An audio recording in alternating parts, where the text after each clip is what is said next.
because he's back. What's the deal? No, but he's got one of these already. Yeah, he requested to have Oh, sweet. You're special. No, I got this 5 years ago.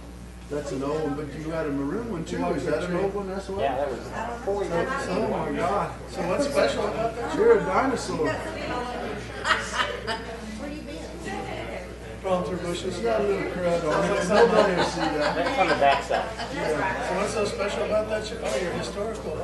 You actually got it all over you, didn't you? He had requested that to be put on, so. And yours is in your I sack found it. because Thank it's you. white. It's and I don't beautiful. touch it. Thank you for bringing it. That's exactly what I wanted. Thank you. Okay. And if y'all want more, once we, I can always order more. She's got her logo. Now that we've got you down and got you. Now let's cut this at 2 hours.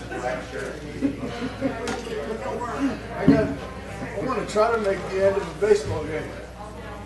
Hopefully, I don't know if that'll work. Hey, if you need to walk out, walk out.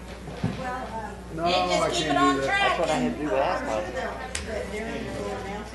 So I was out at the airport the other day because they wanted to know where the lift station was relative to the. Oh, So the lift station's on concrete, electronic panels on the concrete, fence goes all the way yeah, around but it. it's still Yeah. reality. The airport boundary comes in. You know, it took me that long to work on it. It took me all day. And it's exactly And I told David about it. That's the end. And I said, you know, the part of that concrete pad with the panel on it was on the airport property. He said, that's right, because that's our power. That's all right. Oh, there you go. All right, yeah, all good. The tanks and the pumps are all over here. They're on. He is with the Chamber of Commerce. He's kind of the director of the Chamber of Commerce. That's screwy. I guess we have an easement. I think Darren's getting. That's all. That's what. I didn't do any of the engineering survey work. Made it back from Mickey Land? Yeah. Disney So World. I think he's talking about. We're absent our fearless leader. Do what? We're absent our fearless leader. I realize that, yeah. He still has a few minutes. He may be in his office. So is it kind of like in school, if you don't show up for 5 minutes, we can just miss class? No. No, then we do One of rock, you paper, gets to lead scissors, the meeting. and. Then we appoint you chairman. Yeah. Did we We give all him the time designate limit? you. Yeah, Yeah. yeah. I did talk about it. I think he's going to keep it very, very short. I know he's still, I told you guys. Yeah, it's fine. But I know he's still have people in town. Still under Marshall percent. Marshall percent, 6.aviation. That's, Now, I'm just supposed to do the invocation. Have anybody do the invocation? Do what now? I'm assuming, because we have easements all along. Yeah, oh, There's an yeah. easement. Oh, you want to do the invocation? I'll be happy to. Thank you. That's wild, though. I'm sure it's in an easement. Oh, yeah. I just haven't seen the easement. Because that's right. No, but I never looked it up. It's in the clerk, it's in their clerk's records. Yeah. I just haven't done it.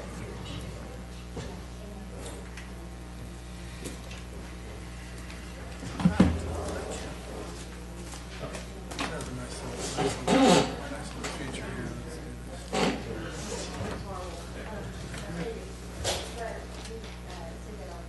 He doesn't Who's show. gonna, if you didn't show, are you running the meeting? Well, no, we have to actually vote who runs the meeting because there is no mayor pro tem. I don't get the vote. But I nominate you.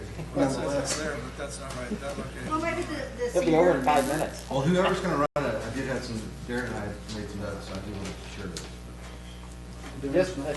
Just assuming Darren doesn't show up, which I'm hoping he does. Paul, what's the criteria? We have to, We have to Make a motion. nominate and elect the chairman for this meeting. prior to us opening the meeting, right? Because we can't open the Well, first, no, you can open the meeting. Well, you can't. Well, you can. Who's gonna Because you open got the a meeting? quorum. Maybe the senior member of the Let's ask council? Mr. Trevino. No. I don't remember. I hadn't had this come up. Yeah, normally it's the mayor pro tem, but we don't have a mayor or right? mayor pro tem. And I remember, So probably the easiest and best way is to go ahead and have Deborah call the meeting to order, do the roll call, and then make the motion as to Okay. Oh, wow. Do we want to wait 5 minutes before we do that, or do it right now? Let's start. It's 5 o'clock, yeah. Okay. Let me make sure I've got everything situated before we do this. No, I got one call. whoever's chairing the meeting has the ability to hold on to that chair until the end of the item that we're discussing, or surrender if you choose. I mean, whoever takes it. So he's not gonna be here at all? Well, I don't know. No, he was planning on, I mean, I spoke with him He last was night, he was planning on being here. I know he had corporate folks in yesterday and today, and maybe Monday as well, so I don't know that he's completely in charge of his time. So I'd say Deborah, open it whenever you want to. Okay, I'm gonna text him right fast and say, are you on the way? I did already, Oh, you did? and I haven't got a response. He'll know that we're all looking for him. I just heard the back door. Well, even if he comes in, we'll just turn it over. You can still start the meeting. Mr. Krause. Okay, are we All ready? right, let's Okay, get going.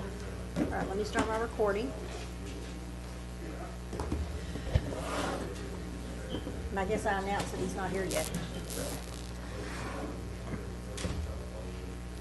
I guess I announced who I am. I'm not doing this. Yeah. Okay, I'm the city secretary. This is Deborah Howe. I'm calling this meeting to order. Our mayor pro tem is running behind, we believe. And I'm opening this meeting at 5:02. And do we have a motion as to, Or you can call it for oh, him. I'm sorry, roll call. I'm gonna flunk this. Everybody is in attendance. If you'd like to speak, if you'd like to call out. Sheena Martinez, District 1. Paul Carey, District 2. Philip King, District 3. Todd Sherhart, District 5. And Excuse me. and as of right now, the mayor pro tem, which is District 5, is not in attendance. Do There we? is, we do have a quorum. Yes, we do have a quorum.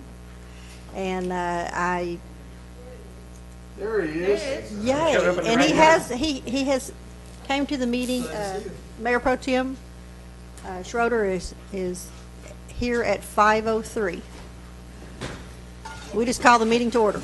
Meeting's been called to order, we've established there's a quorum. We were about to decide who gets to run the meeting, but you have saved us from having to Thank do you. that, so. Thank you kindly. No problem. All right. Sincere apologies No problem. for those days. That's It's his fine. day. Yes. All right. We're to the so pledge. We're on We're the at the pledge. yeah. All right. Please stand for the pledge.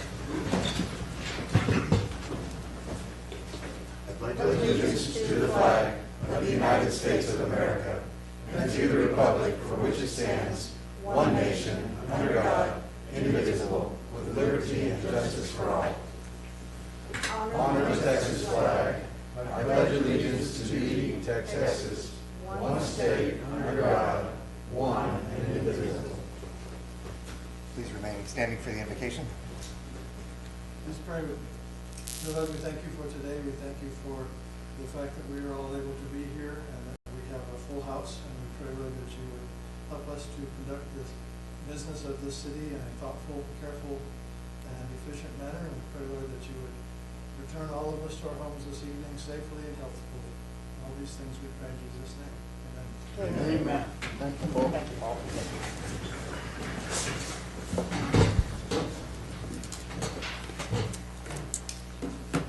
All right. Okay, next we have citizens' comments.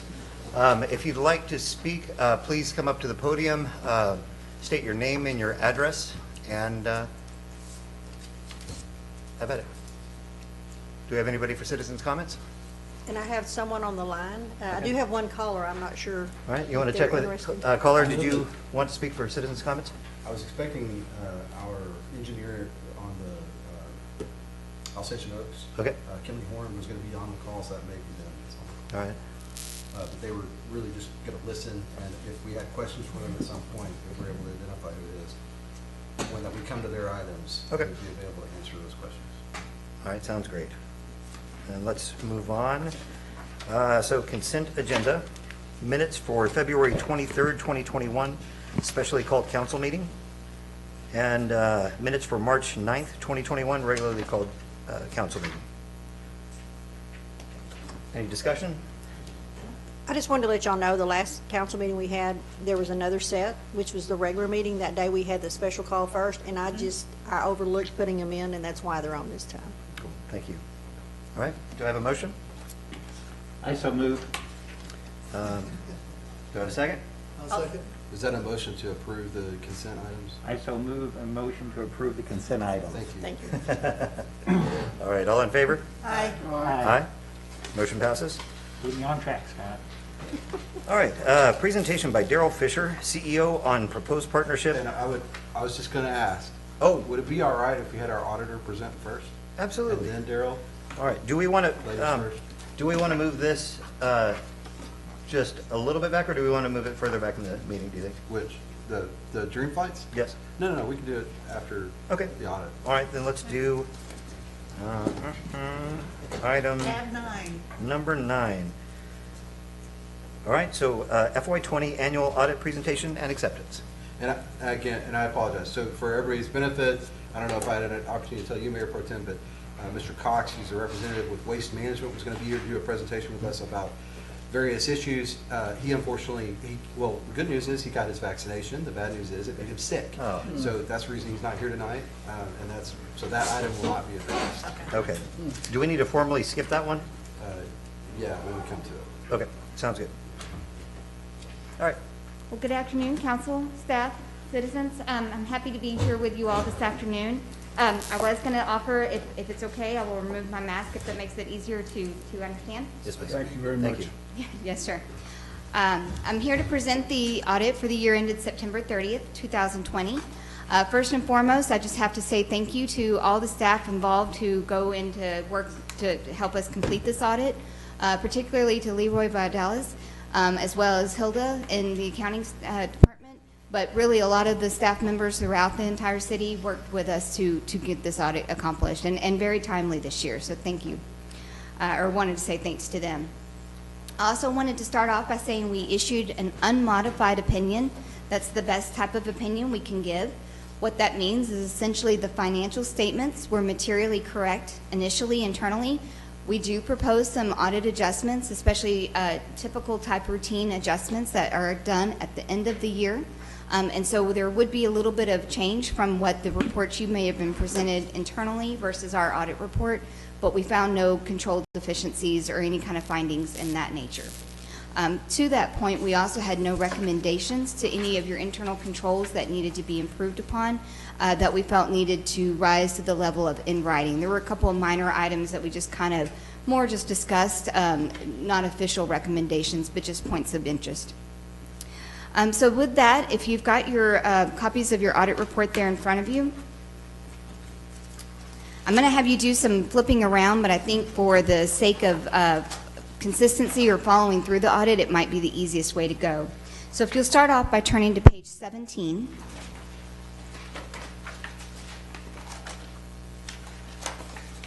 This represents the balance sheet for your governmental funds at September 30th, 2020.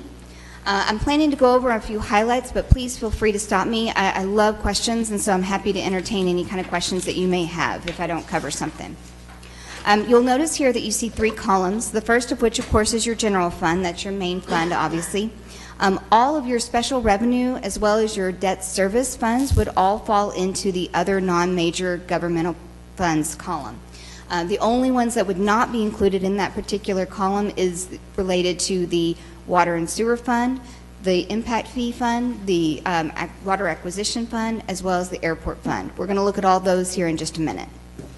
So going down the general fund, as well as really even in your other non-major governmental funds, you'll see that primarily your assets are made up of your cash and investments. You've got a very liquid position within the city. Within the general fund, over $3.1 million. Your receivables are also very liquid and very collectible. The primary reason for your receivables really comes from your sales tax, and that's just due to that 2-month delay in time, or that lag in time that comes in from the state. And so that's really what that represents for your receivables. So overall, very healthy amount of assets that you've got there. Especially compared to what you can see below is your total liabilities of $300,000. That really leaves you with a fund balance all the way down at the bottom within your general fund of $3.1 million. That's actually 13 months of your average operating annual expenditures. So very liquid, very healthy position for the general fund to be in right now. I still want to speak, Darren, but I'm going to make this comment since you brought it up. You said you've heard from others, the city's in debt up to our eyeballs and we're going broke, and that's the exact opposite. Right. Thank you. I appreciate you calling that out. I was going to call that out at the end. I appreciate you going through this level of detail, and that was a concern that I had early on as I had started running for council, because I'd heard that we're broke, we're bleeding out of our eyeballs, and so it's really good to see. I think that we've been a little bit too Diligent. Maybe too frugal, because we haven't been yeah, I think investing in this. we've been too frugal, and we have not invested enough. But I would rather be in this position than in a position of terrible debt and an obligation to the city. So thank you for going through and finding that. Yes, very much. And even within your governmental funds, the couple of the pages I had actually skipped over was when we actually have to present all of your long-term debt related to the governmental funds, you really don't have a whole lot of debt. There is some additional that wouldn't be reported on this particular statement, but overall the actual position of the general fund and the city as a whole is very liquid, a very healthy position. As far as the other non-major governmental funds, I wasn't going to touch on them really in detail. You can see there that you had, again, a very healthy fund balance. Those are restricted and committed just due to the nature of the type of those funds, but still just over $549,000 is very healthy for those particular funds. They all showed a positive change in fund balance for the most part, and they're all detailed within the back of the audit report. So if you ever want to see individually some of those special revenue funds, what those activities are also looking like, then you can see that in the back of the audit. As I mentioned, I am going to have you do some flipping. So to that point, if there's no other questions on that statement, if you'll turn to page 54 and 55. And the reason why I'm having you do this much flipping is just because when talking about the general fund, the best way to see the revenues and expenditures for the year is, of course, compared to your final budget, as well as you can see to the far right column there, you would also have your 2019 detail. So you can kind of see the fluctuations from the prior year as well as from the budget. So overall, your bolded column there in the center, that represents your actual for 2020. You can see your total revenues of $2.9 million. That did exceed the total final budgeted revenues, which in a 2020 COVID year is absolutely amazing. You can see the particular areas of your revenues that did fall short of what the final budget was, primarily within your license and permits, charges for services, and fines and forfeitures. That's not uncommon to a lot of the cities, of course, simply because the limitations that were in place due to the pandemic. And on the flip side, you also had an increase in revenue that was not budgeted for, related to the CARES Act funding that was received by the city. This wasn't a significant amount, but it did help cover some of those losses, and that is represented by that $38,000 that you see in the intergovernmental revenues. That $38,000 does also include a couple of other minor grants that you receive for the library, but the majority of it is related to your CARES Act funding. Overall, you can see that the revenues were even up just a little bit from the prior year. And so again, that kind of fluctuated primarily because your taxes were up and some of those other areas were down. But in whole, the overall revenues were really good and still came in over budget. Looking down below to your expenditures, and this also goes back to the point of being very frugal, you can see that total expenditures of just over $3 million were slightly down from the prior year, and significantly down from what the final budget was. A lot of this came from personnel that were turnover within different departments. You can see that the largest departments that showed a contribution to that positive variance compared to the final budget, that's going to be in your general city administration department, also in the public transportation within the streets department, and then lastly at the bottom, the capital outlay. The main reason, of course, why the general city administration department would have been under budget is simply because of the vacancy that you all had. The reason why that's not completely zero is because since Leroy was serving as interim city administrator, his salary was actually split between city administration as well as finance. So that also led to a little bit of that positive variance as well. because some of his salary was shown above. Within the streets department, that particular department would have gone over budget related to salaries and utilities, and the only department that actually did go over budget was all related to utilities, something very difficult to budget and anticipate based on need. But the reason why you see that positive variance instead for the streets was because you all had a $240,000 positive variance for budgeted street maintenance where the actual was not incurred in this particular fiscal year. So that's largely just a timing difference, but that's really what's creating that positive variance in that department. And then same thing with capital outlay. That just simply a lot of times has to do with planned items that might get replaced but may not always come into fruition. And so that also had that $100,000 positive variance there. Any questions as far as compared to budget and as compared to prior year? Well, if you're going on to the top of the following page, you'll see that overall the general fund actually would have ended in a deficit if we just looked at the revenues and expenditures on the previous page. But thanks to the transfers that are still coming in, and that's largely due to the cost of some of the costs incurred to help run the utility department, are represented here in the general fund. So, of course, as I know you all are aware, those transfers coming from the utility fund are simply trying to help make the general fund a little bit more true and a little bit more whole. I know this is something that we've talked about with management before, and that's something that they are definitely looking into to see if this is still a representative of a true number or if that might need to be revised or relooked at in the future. So overall, your general fund did have a positive change in fund balance of $728,000 for the year. Any questions on that? All right, well, as promised, I want to also take a look at your utility fund as well as the airport fund. So now if you'll flip back with me, if you'll go back to page 22 and 23.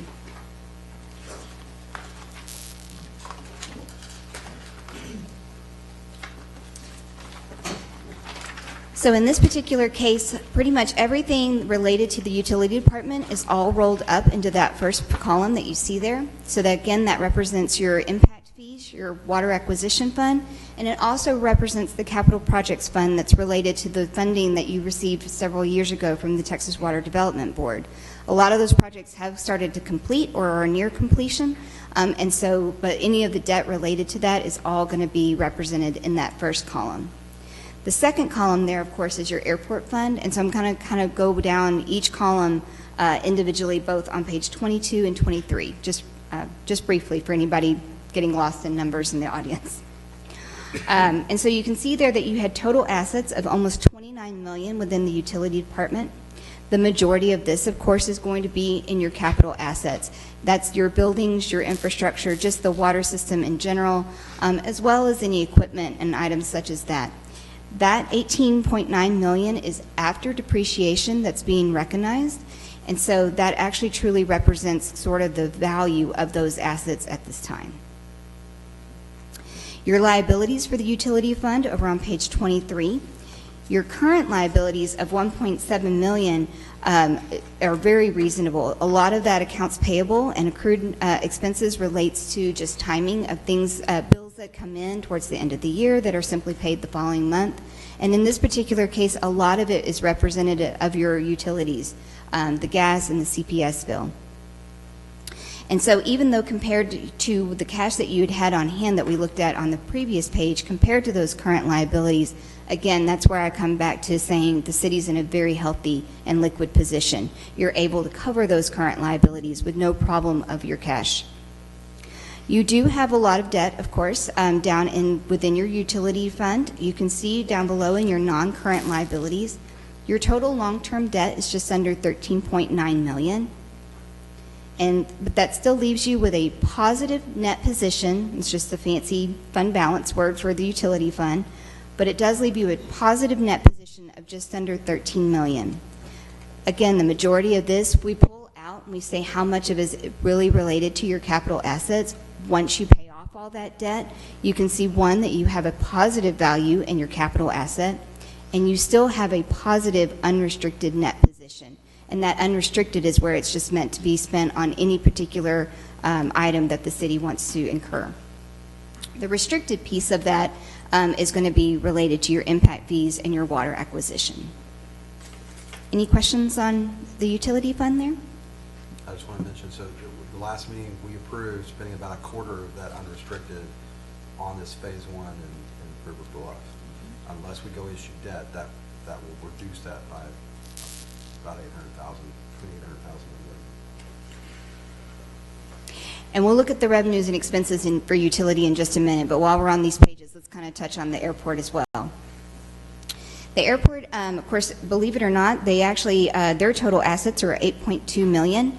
Again, definitely the majority of their total assets is going to be within those capital assets.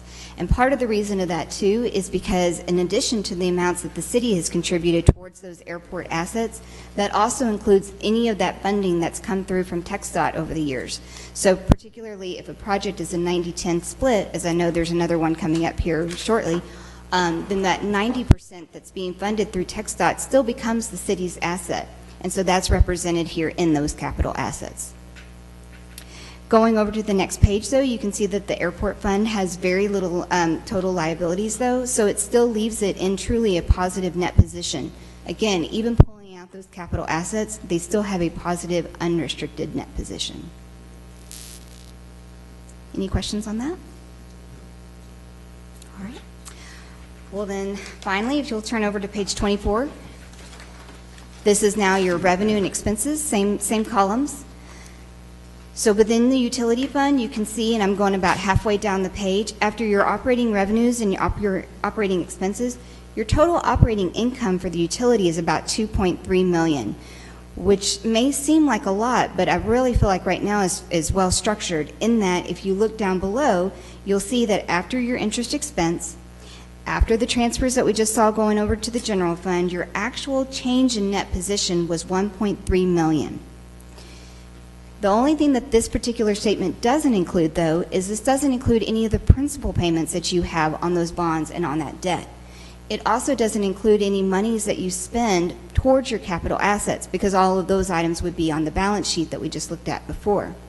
So ironically enough, the way it worked out in 2020, the amount you spent on principal and capital assets for the year was about $1.3 million.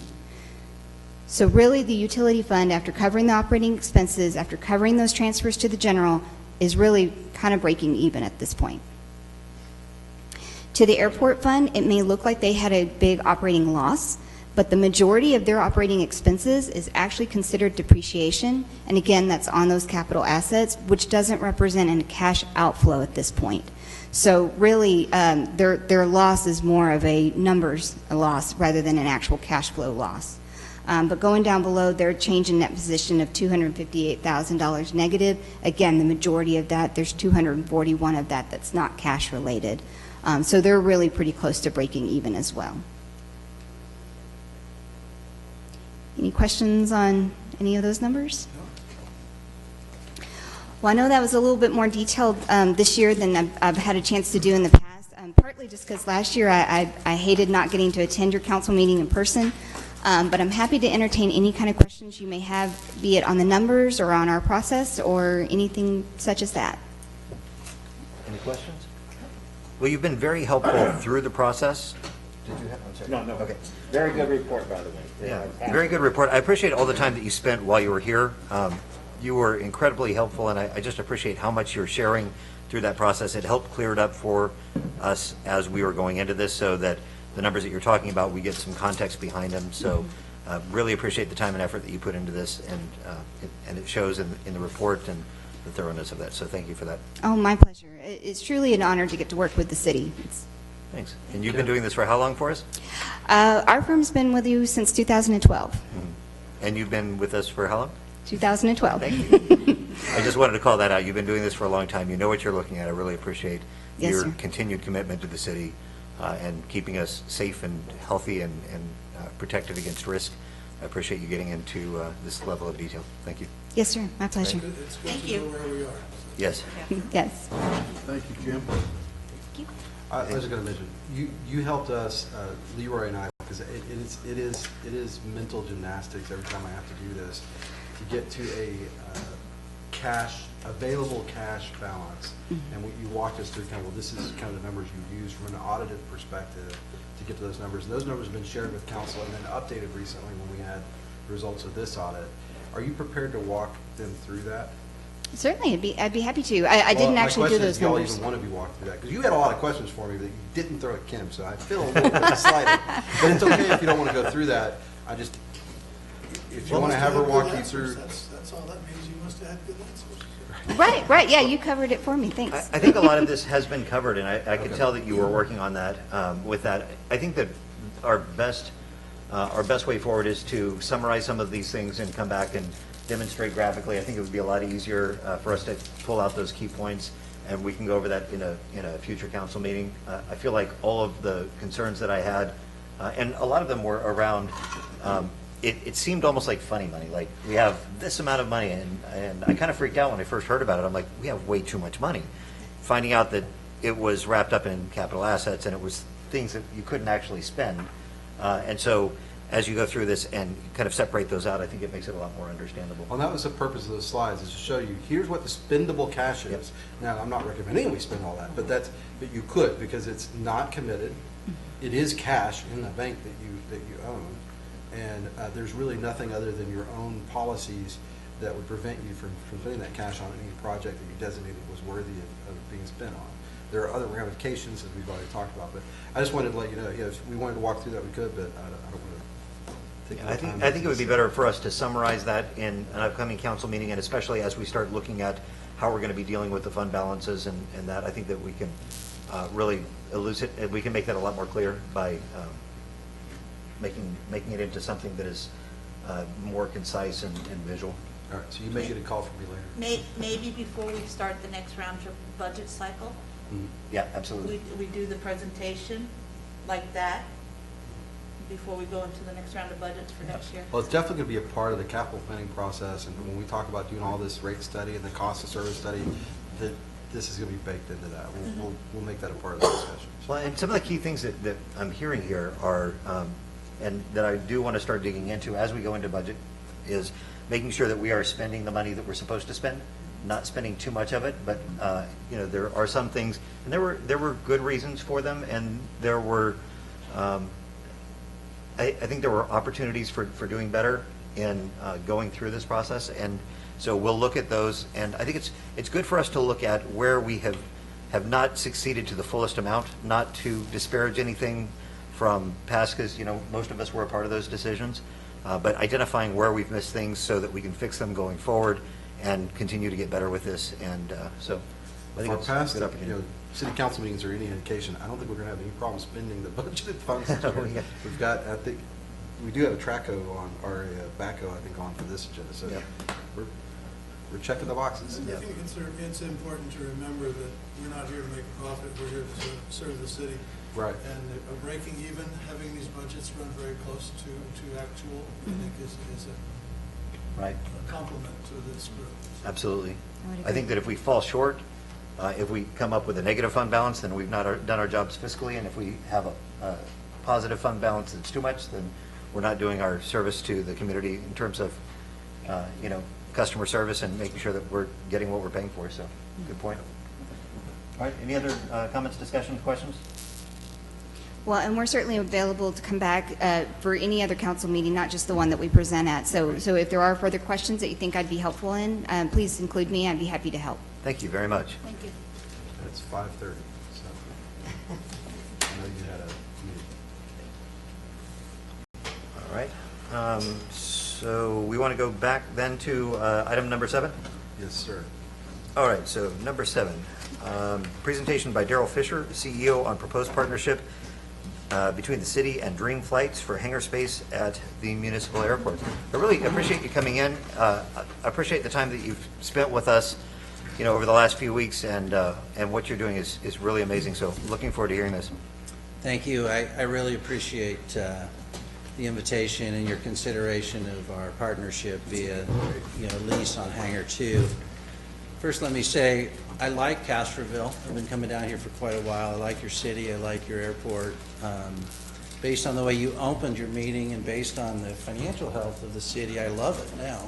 I mean, it is so refreshing to see something run in a way that makes sense. So it's been instructive already for me to be here, and it's something that I get excited about. So I want to just briefly tell you about Dream Flights and then answer any questions that you have. Our mission is to give back to those who gave.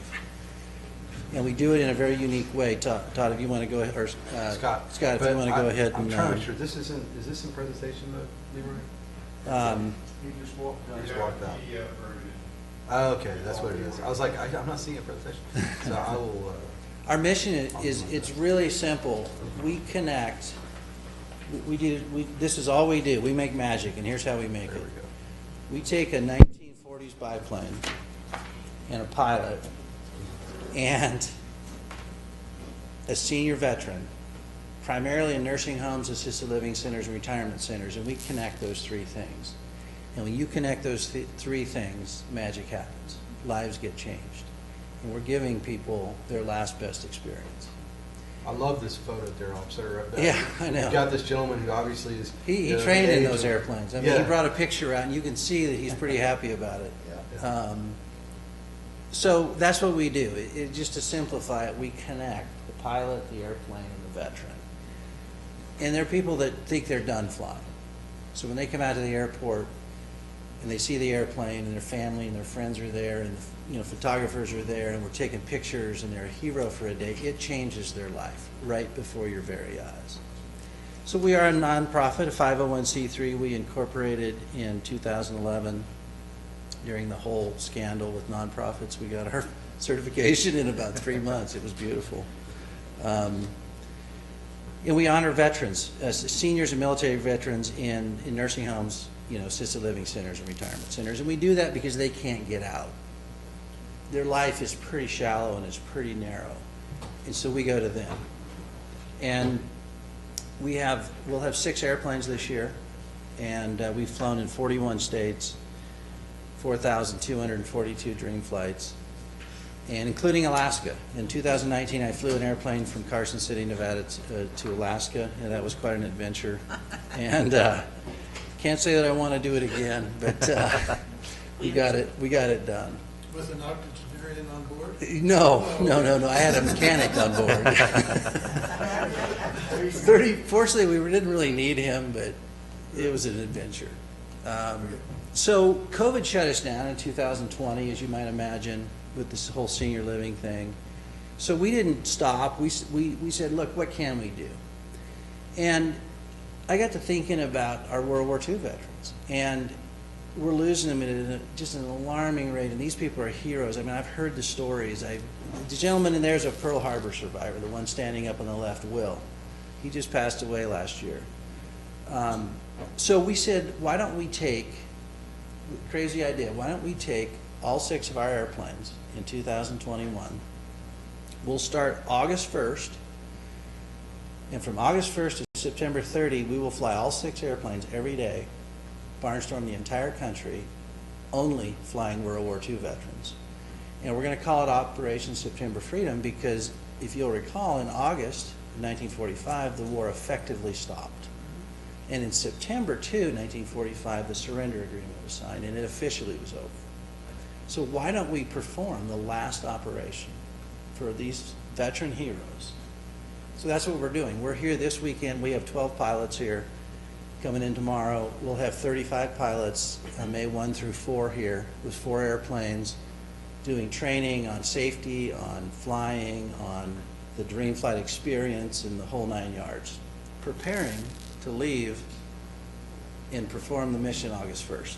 So that's what we're doing. If you want to go to the next slide, Scott. The scope of that is this is going to be the last national recognition actively for World War II veterans in history. Think about that. We probably, I forgot to update this slide, we believe we have 250 applications right now, and we haven't even started soliciting them really. We think we'll fly 1,000 Dream Flights. 1,000 World War II veterans. It's historically the largest barnstorming effort that's ever been undertaken in the United States. And we'll be flying every day for 61 days, so you'll all see about it on the news. The operation's going to end. I didn't put this on the slide because this was new information, but the operation's going to end in Pearl Harbor, December 7th. And we're going to ship, the Texas National Guard is going to ship 2 of our airplanes to Pearl Harbor, and we're going to fly the last 2 survivors of the Arizona. December 7th, on the 80th anniversary. It almost, I get emotional. Think about it. I mean, it started 80 years ago in Pearl Harbor, and you guys are all gonna help us finish it and put a bookend on that. And I'm just praying that the last 2 survivors make it, because they're 98, they're both in great health. One lives in Provo, Utah, and one lives in Grass Valley, California. We've been asked by the National Park Service and the Pearl Harbor Museum to do that.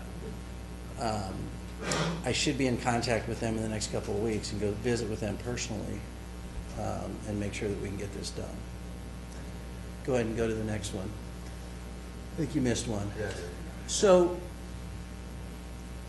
technically, what we're asking, or I believe Scott's going to be asking you to do, is to sign a lease. It's a financial contract.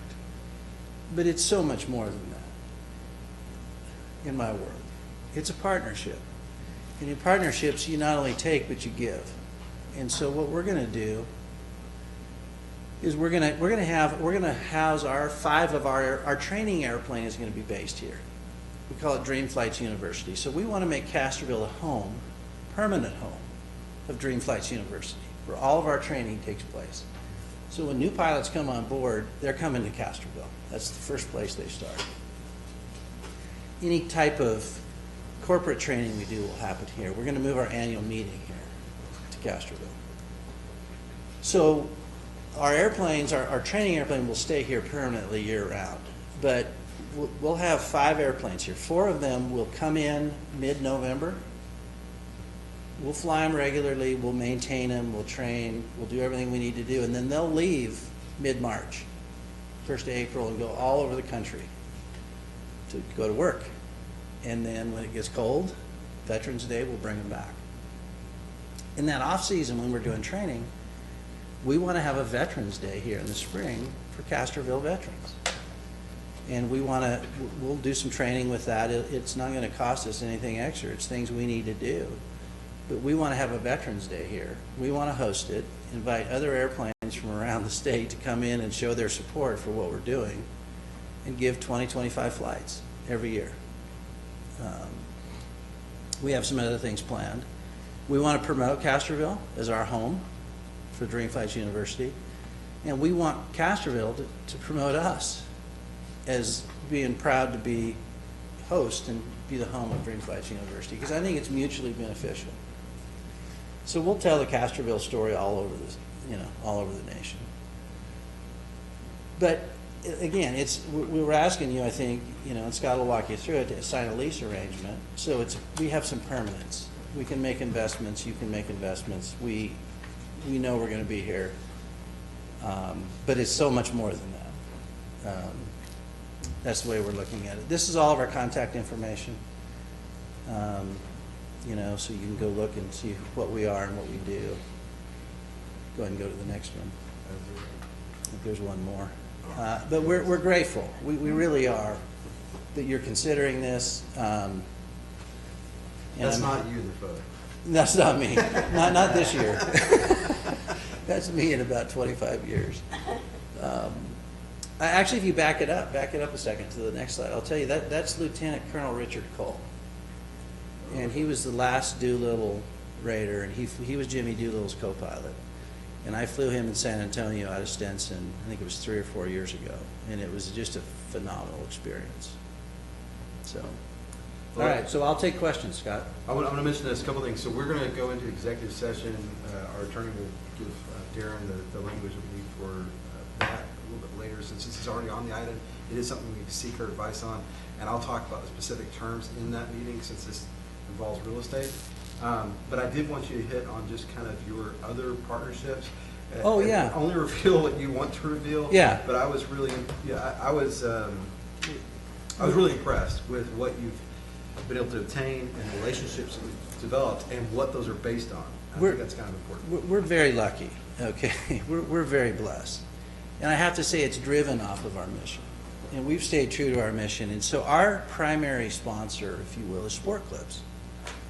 And I actually get my hair cut there. They do a nice job. It's not, don't judge their, performance based on looking at me. But it's a great experience. But they're based in Georgetown. Okay, so we have deep roots in Texas. And they are an amazing organization because they contacted me. I was sitting in Chicago 9 years ago. I'd just given flights and ran to Illinois, and I'm waiting for a flight, and I get this email that says, hey, we've become aware of what you're doing. We'd like to get involved. How can we help? And I joke with our people. I say, I sent back a very quick email that says, send big check. I didn't, but what developed was an amazing relationship because their culture is about giving an MVP experience as a haircut, and our culture is giving a dream flight experience to senior veterans. And we have a handshake. They have supported us faithfully, hugely for 9 years now, and we have a handshake. No contract. No contract. Nothing in writing. Nothing. Right. And that's how we've approached it because, and they tell me one thing, Gordon Logan, I don't know if any of you have met him, amazing, he was a U.S. Air Force veteran, founder, CEO of Sport Clips. He says, I want you to fulfill your mission. That's what we want you to do. Because when that happens, all the partners win. So our challenge is just to make sure that we don't allow any institution or any sponsor or money or anything else to take us off of that magic. And we won't, as long as I'm alive. American Airlines, we've had a 2-year partnership with them now. Randy Sellinger runs their veterans programs, and they've been super. And it was really easy. We get on the phone and talk to him, and Randy says, well, the minute I saw the first dream flight, he says, it was a no-brainer.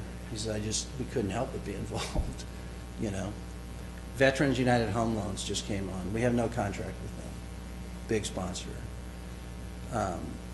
And we've approached it that way because if we start writing big contracts outside of real estate and things like that, then people start to want control and they start to grab for, and you get mission creep. And we're just not going to do that. So that's kind of the culture, if you will, of how we've operated. And I think it's safe to say that we have had long-term partnerships and our partners have been delighted with how we've represented them. And seeing you all, having experienced Castorville, knowing now how you operate, I can represent Castorville wonderfully, Any questions? I just wanted to. Any questions or comments? No, I'm a veteran. My father's a veteran. I had an uncle that survived Pearl Harbor. really. The only reason he didn't get blown all the hell on Arizona is because my aunt flew in, but he saw all his shipmates die. Wow. I have an uncle that's B-17 Nav, shot down 3 times, got captured, sent to a German Stalag. Yeah. I mean, I know what you guys done. I've known for years. I'm all for that. This is a beautiful thing because after World War II, we're going to be getting into our Korean veterans, our Vietnam veterans, our current veterans. Wounded warriors are here. Yeah. And the city has a tie with them already with Tour de Cashville. We work really? hand in hand with BAMC and the Wounded Warrior and Wilford Hall to get them to come out here and get out and about and everything. So you have That's another fantastic. foothold here with the Wounded Warriors, both physically and mentally. I mean, this would be Yeah. a fantastic, no matter what branch of service they are, this would be a Yeah. fantastic thing for everybody. I think it's a win-win. I always try to look at things as a win-win because I think if you set it up that way, I mean, I'd love to come here and just say, well, give me this, give me that, give me everything else. But if we set it up as a win-win, then we have a great shot at it transcending, mayors, city managers, councilmen, council members, and things like that, and myself. It sets it up for the long haul. I think it's a perfect fit for Castorville. I'd be jealous to have you go anywhere else. Well, we don't want to go anywhere else. So. Can you go back to page 5 really quickly? I don't know which page. No, but that, just that one right there. So I wanted to, you've said this word a number of times, partnership. Yeah. And that I appreciate. Just the interaction that we've had, as I watch you and Scott just kind of brainstorming ideas for how we can work together to make it better for you, make it better for the people who are experiencing it, making it better for the city. This is the way that we get things done. And I think that he's mentioned this several times. It's because of how we are all working together to do great things for these people, what we can do to help you accomplish your mission. I'm honored to be a part of that. If we're able to work through all of the details with this, and just, I want to tell you personally, I appreciate how you do value that partnership, how you do value that mission, and I'm just really impressed with that. Well, you guys, believe it or not, you guys have something really special here. The airport, many times in many communities, is viewed as a drain on the budget, and it's a sort of a necessary evil and that kind of thing. But I'll tell you, and trust me, I've flown to hundreds of airports all over the country, okay? So what you have here is something special. You really do. David has done a remarkable job of managing that, and his attitude and the tone he sets out there makes it fun to be part of. And I've been to Modesto, California, when the airport manager accosted me in front of 400 people at a CAF event because I'd given 9 veterans the day before dream flights, and I hadn't asked his permission. I mean, I've lived through that. I got the letter. He sent me a letter, and so I've seen the other side of it. And so I just want you to know, to give you a little perspective here, you've got something special, and I think we can help that. I mean, I think we can perpetuate that. Yeah, and great job with David, making sure that the finances are in order so that it doesn't cost the city money, so that we can support things like this. So, Yep. anyways, well, Thank thank you you. very much. I appreciate Appreciate it. being here. I am gonna, I asked permission to leave, so you guys can do your business. It's not because I'm not interested, but I'll be available by telephone if you guys have any further questions. Thank you for taking the time to Thank come. Thank you very much. You bet. Thank you, Daryl. Right.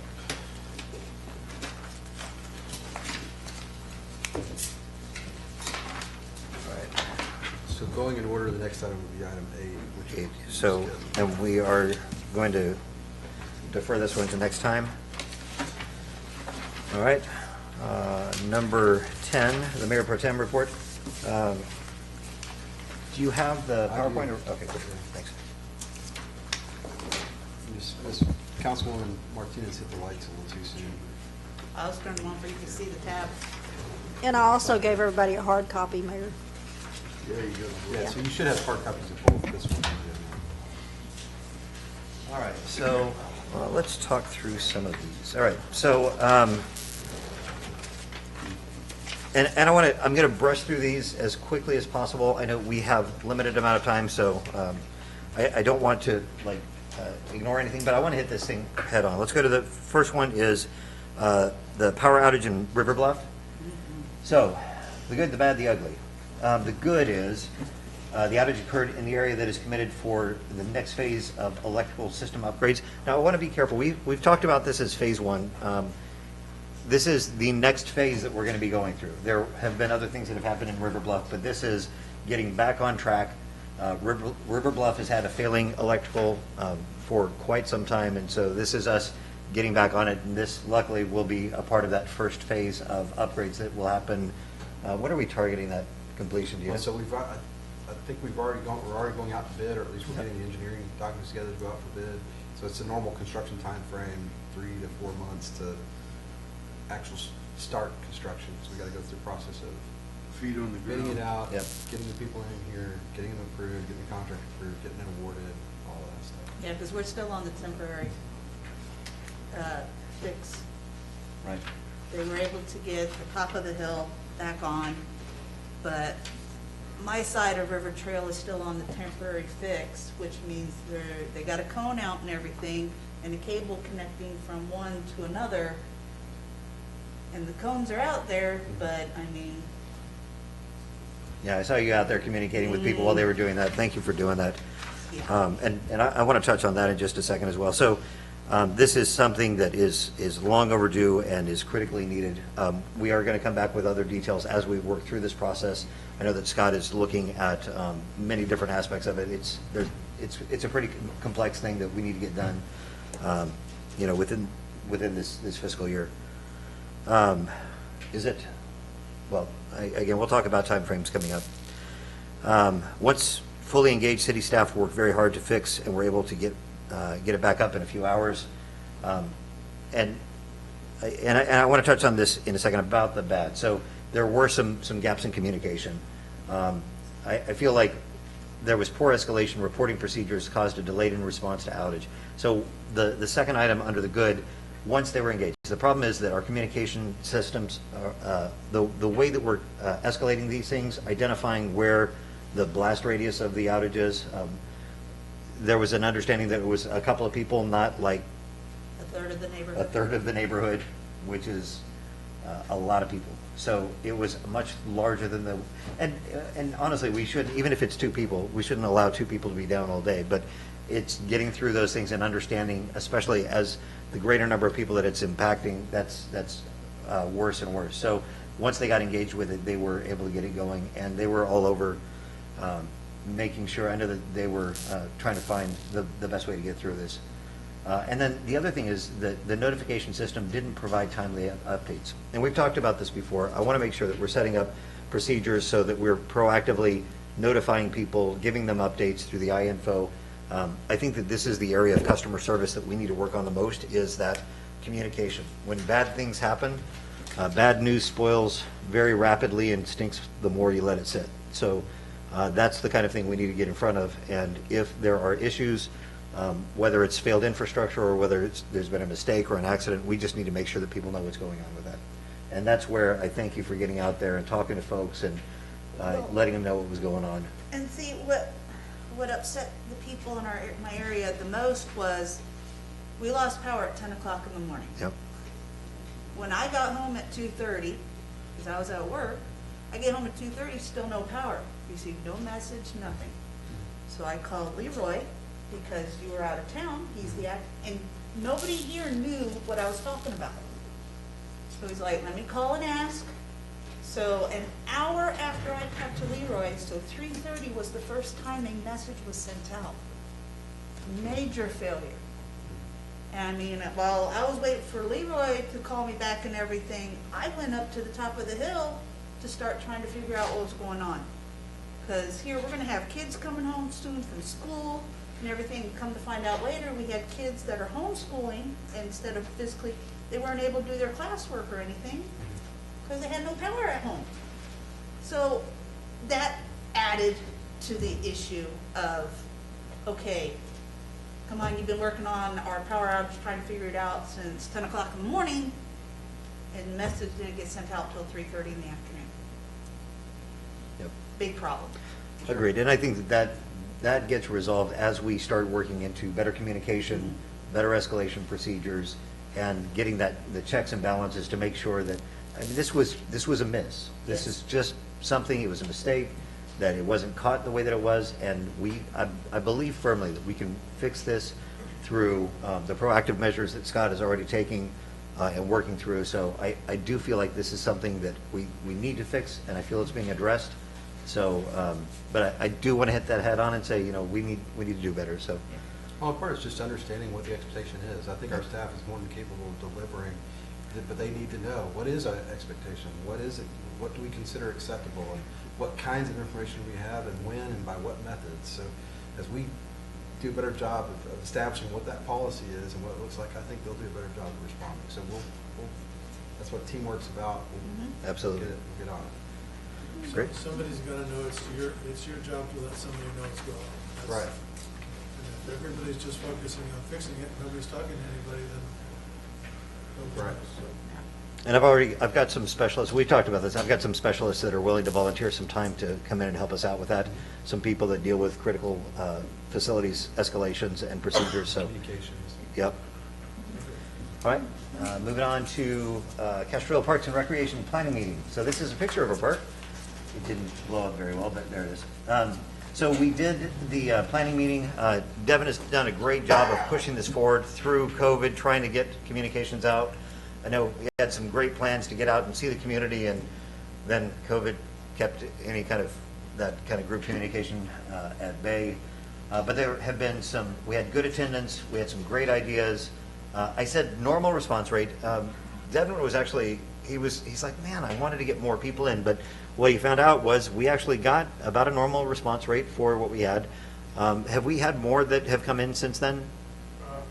Okay. And we've been getting out and trying to encourage people over social media and other ways, talking to the Medina Youth Baseball Association about making sure that they got theirs in as well, to make sure that they are helping us prioritize. So we do recommend more involvement from the sports teams because they're active participants in those. But overall, great job on that. I think that we're making some good strides. Castorville area, we're going to have to really get these on actual presentations next time. So the Castorville area Chamber of Commerce, the 2021 Leaders of the Community Banquet. And we just happen to have our new executive director over here. That's your title, correct? Yes. Okay. So this is, I believe it is already, you guys are already sold out for the event? We have about 5 or so tickets left. We anticipate getting some at the door that are going to get extra for Okay. their friends and make sure family when they come. But we are still accepting sponsors. And also, if you do want to reserve your ticket, you're able to do that as well. We have just a few left. Absolutely. Could I get her name? What's that? Her name? Bonnie? My name is Bonnie Manning. Yes. Thank you. I'm gonna put it in my notes. And she's been getting out, so she's I think that, did you make it out there with them today? Where? Over to Luigi's? Yes. Yes. Thank you for standing in for that. So, We did do a Facebook Live today on that. We're going to be doing them every week. And we've already ordered equipment to avoid some technical issues that we've been having with the audio and stuff like that. So we anticipate them getting better, but we did have a good showing today, and it's still becoming great. great. I appreciate you getting out there and promoting our businesses. Great. That's Thursday. That's this Thursday. That's this Thursday, Hoffman Ranch, 6 p.m. Be there. You have only 5 spots left. You can donate extra because there's so few. Can you shrink that up so that you can actually see that? Yeah. Thank you. Houston Marchman is back playing at Serendipity. So this is Fiorella Friday. There's a few things that are going on. This is really kind of a homegrown. This is something that used to go on all the time and has waned, and we've got our local shop owners just kind of locking arms together and saying, hey, let's get people down here and get some business going to the the businesses there. We've got Paris Street Po' Boys opening up in the former Granny M's just right around the corner. Very excited about having some more lunch options here close by. We've got some great restaurants here, so really excited about them. So come on out. That is on Good Friday, April 2nd from 5 p.m. to 9 p.m. So another great job of people locking arms and getting things done together. Just a quick, we've been making good progress on the northern route. We'll continue to work through this. If you look at, this is still a crayon on a piece of paper that is demonstrating the general area. The solid line is the thing that we're actively working on with folks. The dotted lines are options and possibilities for the future, and we still have to work through and start engaging with the folks that are in those areas. I think that on the western side is the immediate, and the eastern side is a possibility, but with a lot more communication if they actually want that. But once we get that western portion of it, we'll be able to get some of that traffic around there, get some traffic relief, making positive strides to get that done. And I think that is going to be not as soon as we want, but sooner than we think. So, all right, goals. So with council, we've talked about goals. I put up a quote from Martin Luther King Jr. A goal without a plan is just a wish. So the things that we're doing, we need to be active participants in our own future. And I talk about partnership every day, and I think that we have done a good job of partnering together finding alignment, even when there's disagreement, even where we have different preferences, different priorities. I think that we found a really good method of coming together so that we can get more done together. So I want to encourage, and this is specifically with council, we've talked about some different projects that you want to be involved with. So as much as we can, I want to continue. So I'll continue to the Mayor Pro Tem report, but I'd like to start getting some council people projects on here. I want to call out some of the projects that are being done by the local community and really start actively working on this, identifying the stakeholders, and making some time commitments as much as possible. And this is across the board. This is with the improvements that we're making. This is with the events that we're doing. This is being proactive or active participants in our own future. More on that to come. That's it, right? I think that's it.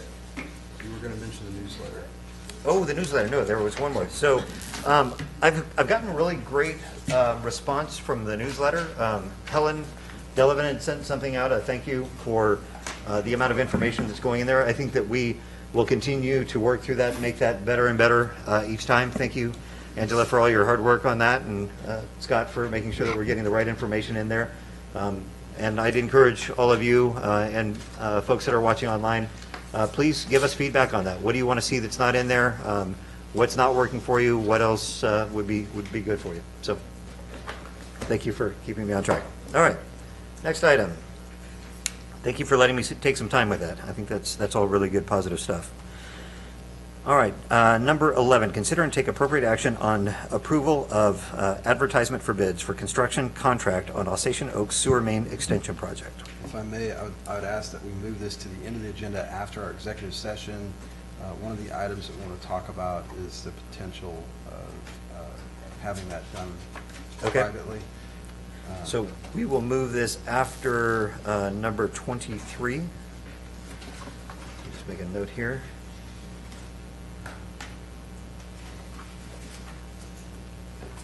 All right. Number 12, consider and take appropriate action on the purchase of a Boss JCB backhoe with extra dig dipper in the amount, I'm sorry, I think that they did that just to tease me. Extend the hoe. Yeah, in the amount not to exceed $67,500. This is being acquired through a cooperative purchasing program. We have two of those actually on the agenda tonight, but just it's through Sourcewell. I can answer any other questions you may have about it. At least I can try. All right, let's start with Todd. We usually use buy board. I was curious as to why we're not going through buy board. Probably a better price, but I don't. I'm sure we looked at it, but I don't know. Okay. Why Sourcewell versus buy board? Yeah, I was also curious as to why JBC over another flavor. Like John Deere comes to mind, being as we have a John Deere dealer Sure. here. That's Yeah, I was thinking. cost. Yeah. Think you're gonna pay for cost down in the other end when you go buy parts for it or go looking for parts for it. John Deere's high initially, but you can go there and get parts for a John Deere Model A farm tractor that was built in the 40s. It's kind of like Caterpillar. Caterpillar is very much the same. That's the only two questions I have. Thank you. We were asked to cut the budget, so we went back and looked at other items that we could cut, reduce our budget, bring it down, so that we didn't have to raise any taxes or rates. So this was one of those that we cut back. So you're saying that JBC is considerably less than another? Yes.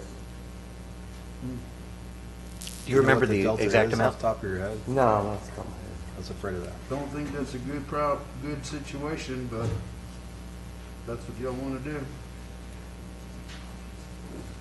No further questions. Councilman King? So, taking off what Todd said, you all had prices come back in on John Deere and everything else, but they were a different cost, but you don't remember what the I don't difference in remember that cost cost, is. no. Was it thousands or hundreds? Thousands. Yeah. even this one right here, when he asked about the buy board, it started off at 75,000, and we talked to the buy board and Sourcewell.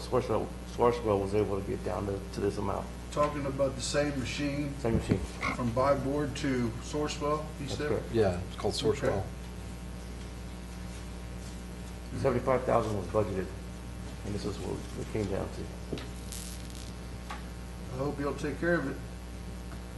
Well, we could wait, and you can give us some more money, and we go buy a different one. I mean, that's an option. That's true. Well, we'll come back to that in just a second. We will, no, we will. I we mean, will come seriously, back if to they, that. I don't know, I'll be totally, I am I would totally like to ignorant see as far some- as I would what like a, to see some other numbers. I'm familiar with the two names you mentioned, Caterpillar and John Deere. I'm familiar with Well, both of those. mean, I don't know who those this are two group big is. guys in the industry, and Yeah. yeah, initially, their stuff is expensive, Right, but they got parts. right. Parts availability is a big deal. Now, it ain't maybe in 5 or 10 years, or if we're gonna roll them out, you know, and turn this one in like in 5 years or 10 years or however many hours, you know, like, kinda like a rental company does. You know, they put a dollar figure on a new machine, and when it makes that much money, it's for sale. Right. So, that's the Well, only. I think what you're saying has merit, is what I'm saying. Yeah. I don't know anything about Boss JBC or Just food for JCB. thought. So, Well, and I think that it's totally, it's valid looking at these. Sometimes you spend a little bit more, but it's a little bit more upfront. But you've got longer term viability. And the fact is that running a city, how long have we had, how long have we had the other backhoe? The other 14 years. 14 years. yeah, the So- other one, the one it's replacing is in '07, has 3,000 hours on it. See, I was prepared to answer some of the questions. There you I go. never am prepared to answer the question you have. 2007, It's an '07 with 3,000 hours. that's the John Deere? I don't I know. don't know which one it was. Yeah, I don't know which manufacturer it is. And then it's, it would probably go to, so we would replace that one with this, and then that one would go to, You'd phase it out? no, we'd probably take it to parks or Oh. streets or, it's not, we wouldn't get enough money for it to make it worth it to put it in auction, so we just, You just don't want to have it as the Depending on primary the one. brand, no, we can't, it's not in a condition to be able to rely it on, but we could use it until it dies. Sure. And using it in the parks, I mean, you don't want to use it for utilities because once you get a sewer main break, you want to be able to Right. get in that and not have to worry about it. Sure. Does this tractor have a cab on it? I know the picture shows a cab, but I didn't, Yes, sir. it's air conditioned. Is it air conditioned? No, Oh, it ain't. no. Well, it shows glass all the way around, so this one would have to be air conditioned. I didn't see the air conditioning on the spec. Maybe it is. That's the, it may just be for the, Why don't you like them? I'm It's just more kidding. One more thing to break, Karen. John, I was just wondering if you have any experience with JCB equipment? Yeah. Yeah, they're Is it, all right. Is it like going to Harbor It's Freight? it's not like you mentioned Caterpillar or the John I Deere, yeah. just had, I mean, is it like going to Harbor Freight? I mean, we were talking about. Not like- that bad, but. you know. Okay. so, Nikki's laughing at me. Sorry, I JCB. mean, you're If looking you're at if you're listening. a piece of equipment that we put approximately 200 hours a year on Right. the previous one, so. Yes, I mean, correct. it's not gonna be in heavy service. No, it's not going to be heavy use. We're just doing water taps, sewer taps, Okay. not even an everyday. Nothing deep, nothing heavy, so. Right. That's all. Councilman Martinez? I have no questions and nobody else, everybody else has asked. I think it's valid for us to go back and ask some of these questions. I know that this is a budgeted item. I know that, I really appreciate the fact that you're looking out for the budget of the city. We have to be really careful with these things, but I think that we don't want to be, what is it, penny wise and dollar not? Sure. So I think it would be valid to come back, and as we're approaching these things, again, it's great that you're looking at this stuff, that you're doing the right thing with it. I think that we need to look at the total cost of ownership, including the cost of money. I mean, if we're going to be using this for 10 to 14 years, there's cost of tying money up in it as well, so I think that we should take a look at that and look really at the total cost of ownership, what our risk is with something like this. If it's going to be a key machine that we're buying specifically because we need to have a key reliable machine, and we can't get parts for it and it's going to be out of service, then you'll be coming back to us in 4 or 5 years asking for something, and then we'll look at doing the more expensive one because of experience. So I'd rather do that due diligence beforehand. I think that it should be fairly straightforward and easy, and then we can, If I can find one, even this year, I'll bring it back. okay. Well, Are you in dire straits for one right now? Yeah, we could, yeah. depending on who you ask, I think if you ask Roy, yeah, we needed one Now, last year. yesterday? Yeah. Well, let me just ask this, because we didn't, I mean, we heard from you, but I haven't heard from John, and I didn't ask him any of these questions, so this is, once again, I'm being unfair to one of my directors, but what is your answer on, I mean, do you feel comfortable, you obviously proposed the boss, this boss JCB. Well, I took the recommendation from the staff. Yeah. Once they So, I told mean, me. are they comfortable with what you've selected, and What do they we feel selected? like, yeah, do we Yeah. feel like that it would, one, would meet our needs, and two, wouldn't be a burden as far as maintenance and all that, or? Well, when we first initially wanted, of course, we wanted a whole, one of those items, but they're a little more priced. And when they first initially gave me that, I said, hey, we got to cut back the budget. They're asking us to cut it back so much. So that was one of the items. This was one of the items we looked for a cheaper Alternative.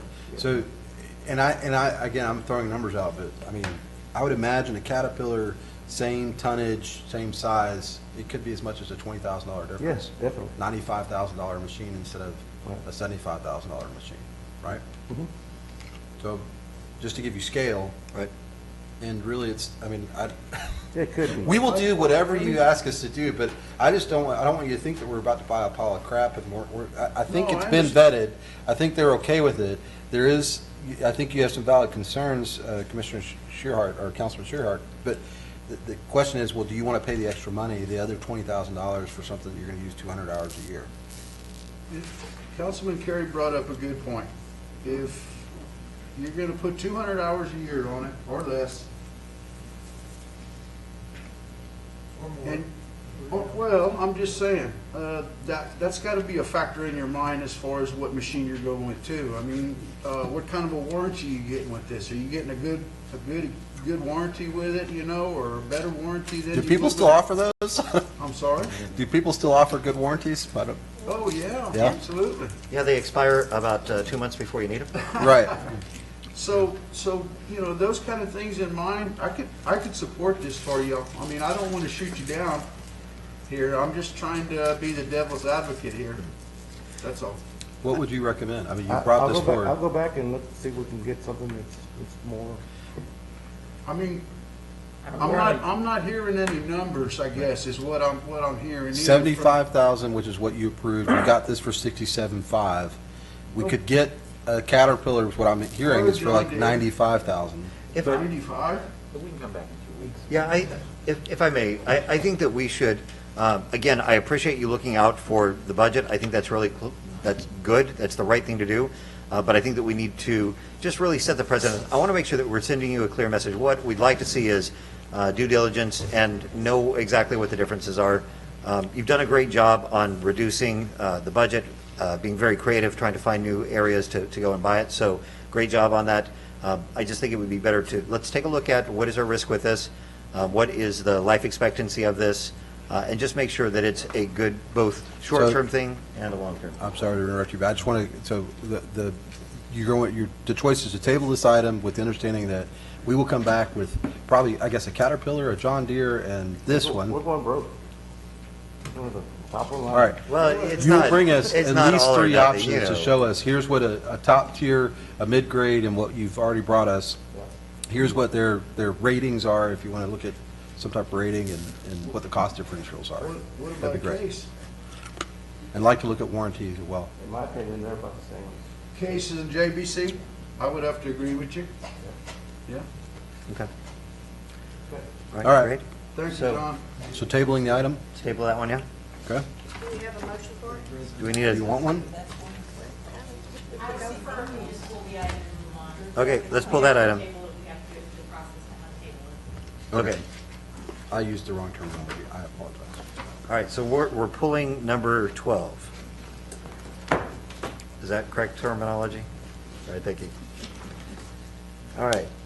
Number 13, consider and take appropriate action on authorizing the city administrator to negotiate for and enter into a temporary construction staging easement agreement between Highway 90 Casterville Partners Limited a Texas Limited Partnership, and the City of Castroville, a Texas Municipal Corporation, and General Contractor. So this is a little bit preemptive because we don't have a contractor on board yet, but we are just trying to think of every issue that's probably going to arise. This is for a staging area. You've already approved easements for utilities and other purposes. This would be to stage all the equipment and supplies that will be needed during construction. And there's no pushback or anything. I mean, it's an amicable agreement that's being proposed because it's the actual, the contractor and then the developer that are going to work with the city to establish this easement. And where would the easement be? Not sure. I mean, would I that think be? that'll have to be decided once we get the scope of work and how big it needs to be and all of that. As far as the site itself? Right. I don't believe we proposed a specific site, right? Or no? There is one. Okay, so where is it exactly? It's on the picture. Let me see. Yeah, I can't orientate I myself. couldn't tell where to that was. Is that wrapped around the lift station that's out on Highway 90, east of town? No. It's on the Collins property. On the Collins property. Okay. On the corner. If you're facing it, it's on the right corner. Yeah, I didn't know what that little rectangle was. Okay. That right there? Yes. Well, yeah. Would that be near that white building that's on the adjoining property? I don't know if it's near that. Is that right? Okay. I know where you're at now. So, yeah, I thought that 0.202 acres was that fenced lift station on Highway 90. I wasn't sure. Oh, It's there a it is. CPS utility, okay. Can I make a motion to approve this as you read it? Yes. I'll Do I have a second second? Great. All in favor? Aye. it. Aye. Aye. Motion passes. Thank you. Thanks, John. Number 14, consider and take appropriate action on a PUD amendment for the Alsatian Oaks Development Agreement. So I do want to hear some feedback on this, but I'm going to recommend that we not take action until the subsequent meeting. I did talk to the developer and his engineer prior to this meeting, and I believe the engineer is on the phone, or may still be on the phone to answer questions. What's that? I have 3 people right now. Yeah, there's 3 people. We're not sure who's who. But that said, what they're bringing forward, there's 3 separate items. These are laid out for you in your packet. And I'm going to get there real quick so I can describe them for you.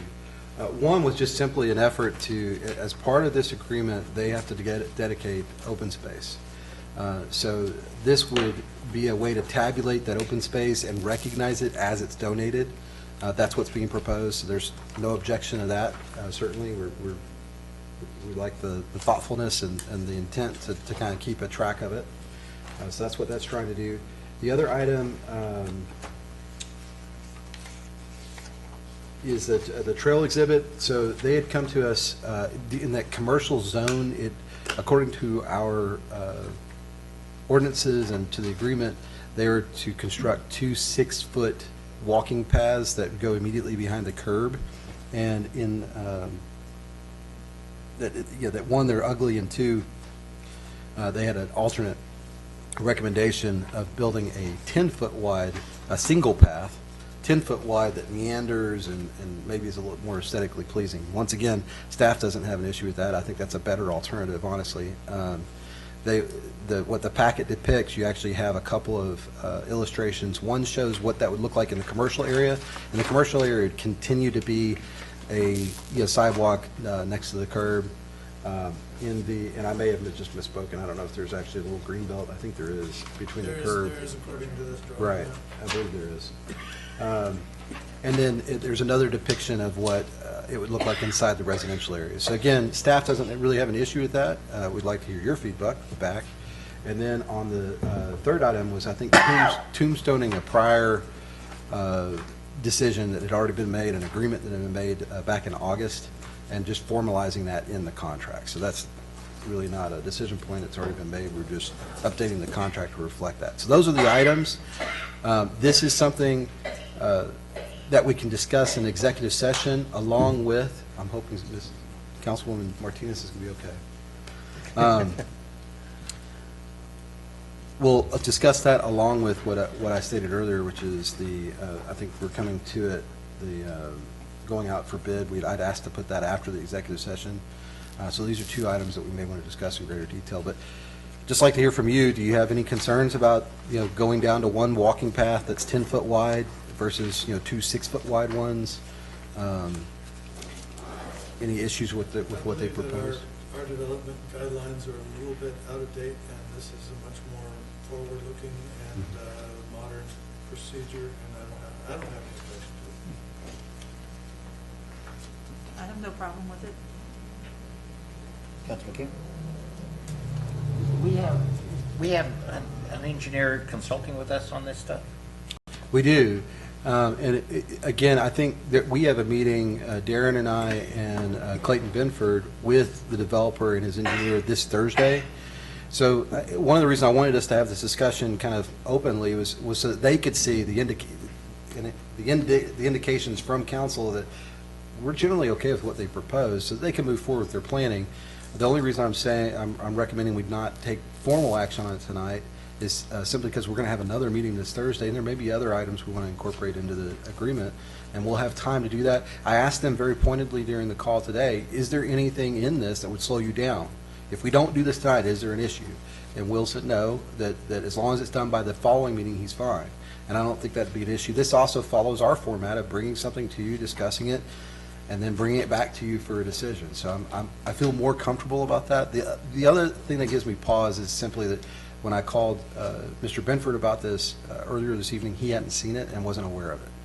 Again, they're minor changes. They're not something that is a major issue, but since I wasn't the one who negotiated that, I really would feel better if he was aware of it and was able to weigh in on it. But any other issues about walking paths or about, I think, again, their effort to capture the dedication of open spaces, that's good. I like that they're trying to do that. So, I go ahead, Phil. I guess to answer your question, since we have a consultant that helps us with these things, I'd like to hear back from him. I don't, personally myself, I don't have a problem, but I'm not experienced in this area. So Sure. I'd kind of like to feel more comfortable just pulling it and then wait for a play. But I don't want to misspeak, but I know that both Persines were on the call when we discussed these changes. So these have been discussed for a little over a month, and So we're it's supportive rough. of the changes. I think there was an initial proposal for an 8-foot walking path, and we pushed back on that because, one, we originally were being dedicated 2 6-foots, and 6 by 6 is 12, which doesn't equal 8. And so we kind of bartered back and forth for a 10-foot path, which I think is appropriate. Honestly, when the paths that we built in Ennis and where I've seen built in Austin and other places that are walking trails, they're 10 foot wide. That's what the Texas Parks and Wildlife. Hike and bike trails are typically at least 10 feet. So Right, and that's what Texas Parks and Wildlife recommends as a minimum starting point, because depending on the use of the paths. So, Paul, is that what you're saying about more modern or up-to-date, the single 10-foot versus 2 6-foot Yeah, walkways? that gives us an opening also to do hike and bike trails all along the green spaces that are going to be dedicated and turn it into like a continuous park situation. Well, and the fact that it meanders, I mean, the style, if you will, that you see today in development is a meandering path, with less of the 50s style straight walk to school, sidewalk. By the way, And there's trees so- and things too. Yeah, people are moving away from sidewalks and more to landscaped walking trails that may or may not be concrete. That's another negotiating item, I think, at some point. And I like the way that you're approaching this. I appreciate you asking them to find out if there was any impact to their schedule. I don't want to become an unnecessary blocker. I like being able to bring this stuff forward to council so that we get a chance to hear about it, to talk to folks about it, and just to make sure that we're communicating well about that as well. I like the fact that they're not trying to cheapen it. They're trying to make it more effective, more efficient, more beautiful, and I think that they have done a good job of concentrating on that. And so I agree with pulling this item and bringing it back. That way we can talk it over and just get some time to kind of marinate on it a little bit. But Okay. overall, I like the approach. Okay. So can we just pull it, or do we need to just pull it? Okay. All right. Let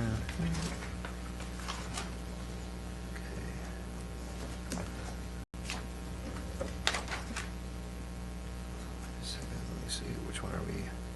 We should be on 15. 15, yeah, okay, cool. Consider and take appropriate action on adopting a resolution authorizing the city administrator to negotiate and enter into an engagement agreement with McCall, Parkhurst, and Horton LLC as bond counsel for the city of Castroville. So as y'all are probably aware, you know, we were originally represented by Clayton Binford and his partner, who are with a different firm. The senior partner retired. Clayton left that firm and is now with McCall, Parkhurst, and Horton. He has struck up, y'all entered an agreement with him to represent you at the airport on the bonds that are issued out there, specifically for those bonds, and then also as the negotiating party on the city's behalf on these development agreements. However, we do not have him representing us on bond counsel, and it's my recommendation that we do that. I find no reason not to do that. Can I make a motion? Absolutely. I move that we approve this recommendation as written. All right, do I have a second? Second. All right, any discussion? All in favor? Aye. Aye. All opposed? Motion passes. All right, number 16, consider and take appropriate action on authorizing the mayor pro tem to enter into a municipal advisory contract with Samco Capital Markets, Inc., as municipal advisors for the city of Castroville. So this is in similar fashion. We have a financial advisor. That advisory firm doesn't do the type of work that we really need counsel on. I mean, he's capable of doing it. Christopher is I think, a wonderful human being and a very capable person. Samco Partners is a partner that I dealt with in Ennis, so I had a lot of familiarity with them. When I got here, I learned that they are already working with the county. So I think for continuity, especially given the thoroughfare planning and some of the other things that we're doing, having the same team of people, whether it's the bond counsel and financial advisor that are working with the county, having those folks work with us as well when we're looking at partnering on master planning and development agreements and making sure we're kind of singing from one sheet of music is going to be very valuable. It's going to produce some dividends that we can't really anticipate. It allows us to better partner with the county. Yeah, well, it's just everybody knows everything. You know, I mean, like there's information sharing that will take place that will be of immense importance and value that I can't, pinpoint today, but that I know will come into play in the years to come. I think it provides better continuity, a better communication, better opportunity for innovation. No-brainer. All right, do I have a motion then? I move that we approve the authorization for the mayor pro tem to enter into a municipal advisory contract with Samco Capital Markets, Inc. as municipal advisor for the city of Castor. Okay. Do I have a second? Second. Any discussion? All in favor? Aye. Aye. All opposed? Motion passes. Okay, number 17, consider and take appropriate action on a resolution to enter into an agreement with Texas Interlocal Purchasing Systems, which is TIPS. Now, this item and the next item are both cooperative purchasing arrangements, just like Sourcewell and Buy Board that you're familiar with. They allow the city to use a procurement process. It speeds up procurement, but it also, you get a partner that's already vetted.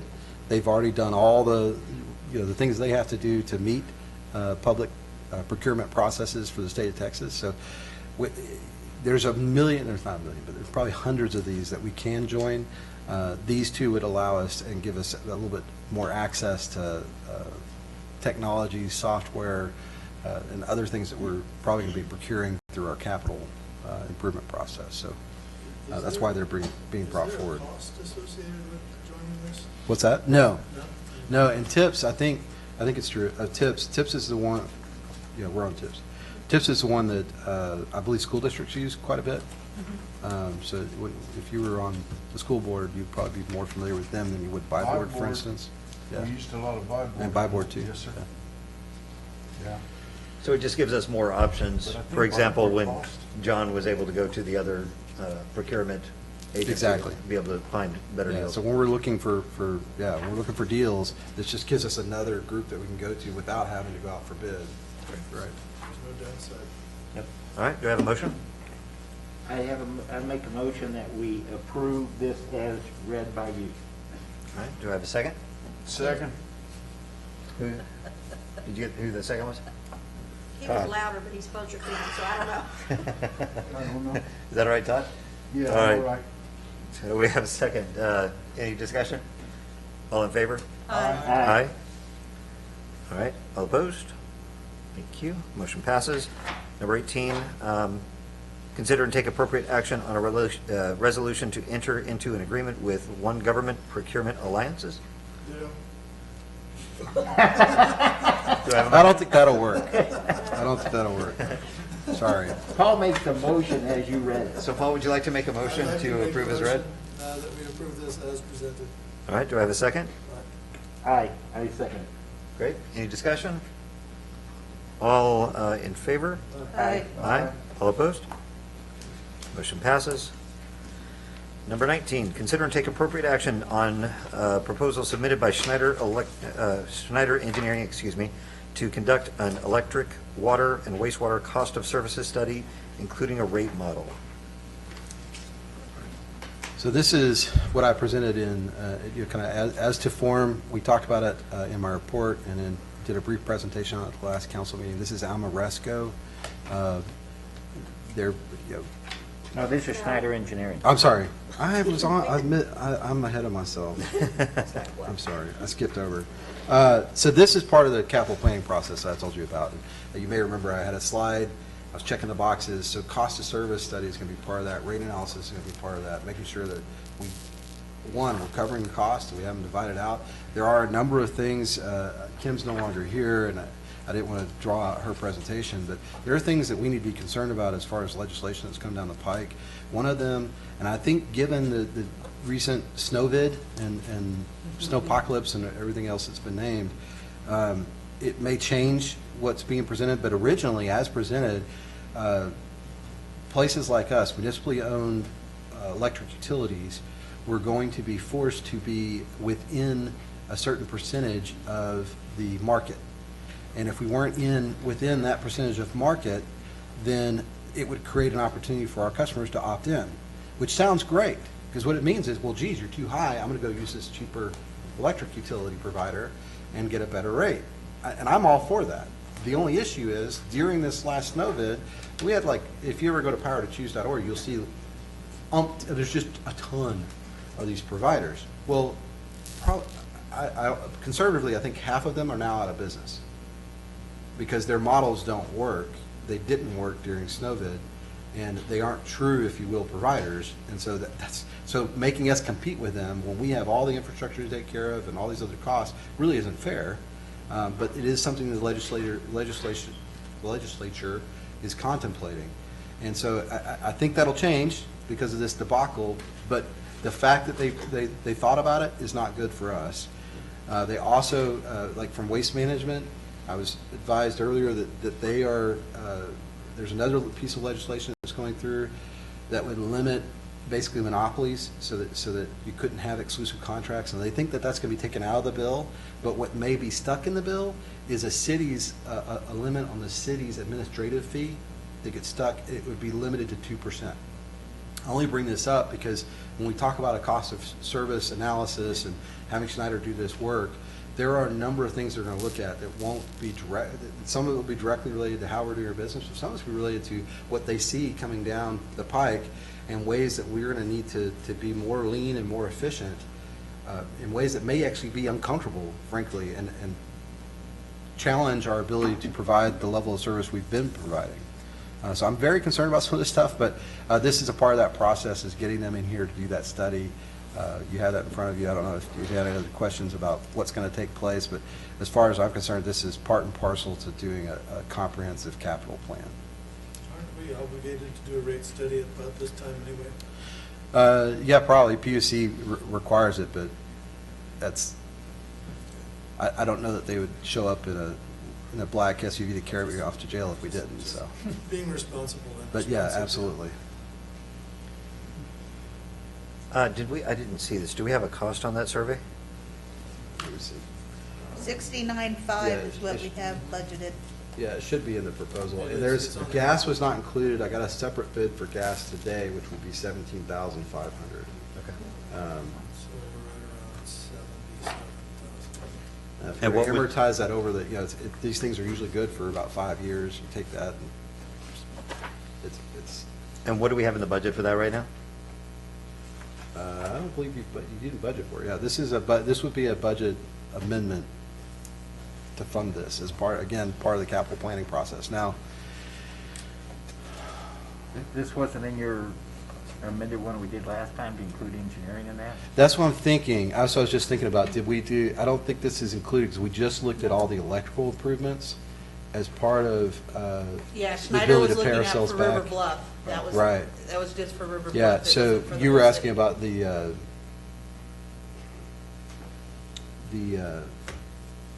I'm trying to remember the proper term, but the pay ourselves back process we went through. I don't think this would be on it. Now, we could, we can take that action before we expend money, because you can do a look back, 60-day look back. So if we want to do another provision to include these costs, we could do that. It's just a matter of getting that resolution. Including these costs in the cost of To Riverboat? reimburse ourselves, Oh. a reimbursement resolution, that's the term I couldn't think of. If we wanted to do another reimbursement resolution to pay ourselves back for this cost, we could do that. Do we have to do it before we? No, because you have a 60-day, I think it's a 60-day look back. Would it make sense for us to go back and, well, actually, let me start with saying, yes, I agree with this. We need to do a rate study.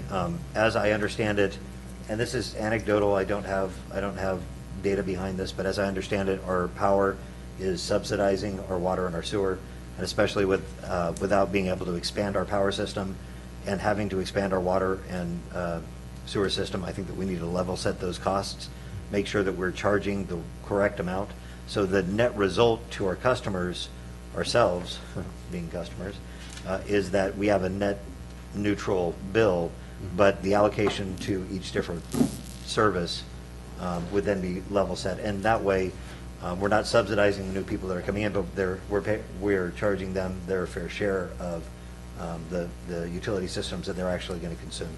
So I think that it's a really positive thing, especially right now, to get this under our belt. As long as it fits within the budget, as long as we're not raising utility rates to pay for this, raising taxes to pay for this, I think it's a very positive thing for us to do. Well, yeah, so the good news, you have fund balance that you could use to pay this out of pocket. And that's what we did for River Bluff. We could do that for this as well. And for a small amount like this, it's not an issue. I don't have any issue spending fund balance to do a little bit of engineering. My concern with the statement that you've made and council's made, and it is, as long as it doesn't increase rates. We want to do these capital improvements and do other things. And that's the whole point of this study, is to figure out what the rates need to be, because I honestly don't know. I know that I don't think we're over collecting, but we are adding to fund balance. You heard our auditor say earlier that basically you broke even for the year when you look at what your debt service cost was and what your amount of transfer was. Well, we could reduce the amount of transfer, except that means the general fund has less money. Well, the general fund was negative until that transfer happened. But it also went over and above what the amount of transfer was. So there's a lot of issues to look at and process, and I just don't want to be accused of guaranteeing that rates aren't going to go up. They may go down, they may go up, they may stay the same, I don't know. But we don't know until after the study. That's the purpose of the study, is to figure out where are we at. After the study. Well, and it depends on how much we want to do and how quickly, because if we spend money, you would think, well, rates have got to go up, but to the extent that we are actually adding to fund balance every year, well, that money, instead of going to fund balance, could be going to pay debt service, right? So I think that there is a cushion that would support some amount of debt. How much and how long and all that, we'll see. With the right information, as the Mayor Pro Tem stated, we can make sure that those increased or growing services pay for themselves, Right. instead of being subsidized by our citizens and so on. Thank you. All right. So. You were going to say something else earlier that I don't know what it was. Well, the other when we were thing talking that's- about reimbursement resolutions, I think something popped in your head. So the other thing that we were talking about was understanding, so I like this because I want to have a true understanding of what each one of the services cost us. The other thing we talked about is as we expand, as we bring on new customers, like with sewer, as we bring on new customers, our costs would go down at a certain point when we hit the functionality, we hit a functional sweet spot in the sewer system. And then another point, if we have to expand, then our costs go back up. And so I would like to include with this the scaling factor of this will take us through, like, let's look at it through, specifically through our commitment to Alsatian Oaks and the Country Village Estates. That has a lot to do with capacity, and that will definitely be part of this. Yeah. Is what is our capacity of our system? And a lot of that's dictated by TCEQ. They tell us what our capacity is based on the assets that we have on the ground, so. Because one of the questions that we've got is with that development agreement, I think that's something we've got to continue to vet out, is making sure that the assumptions that we made when the development agreement was signed, we need to continue to vet those against what we find out to be actuality so that we can find any anomalies. We may be way better off than we thought, we may be way worse off than we thought, but we need to continue to challenge those assumptions every time we get additional information, so I think that would be a positive thing. Sure. Councilman King? As Councilman Carey said, we need to do this.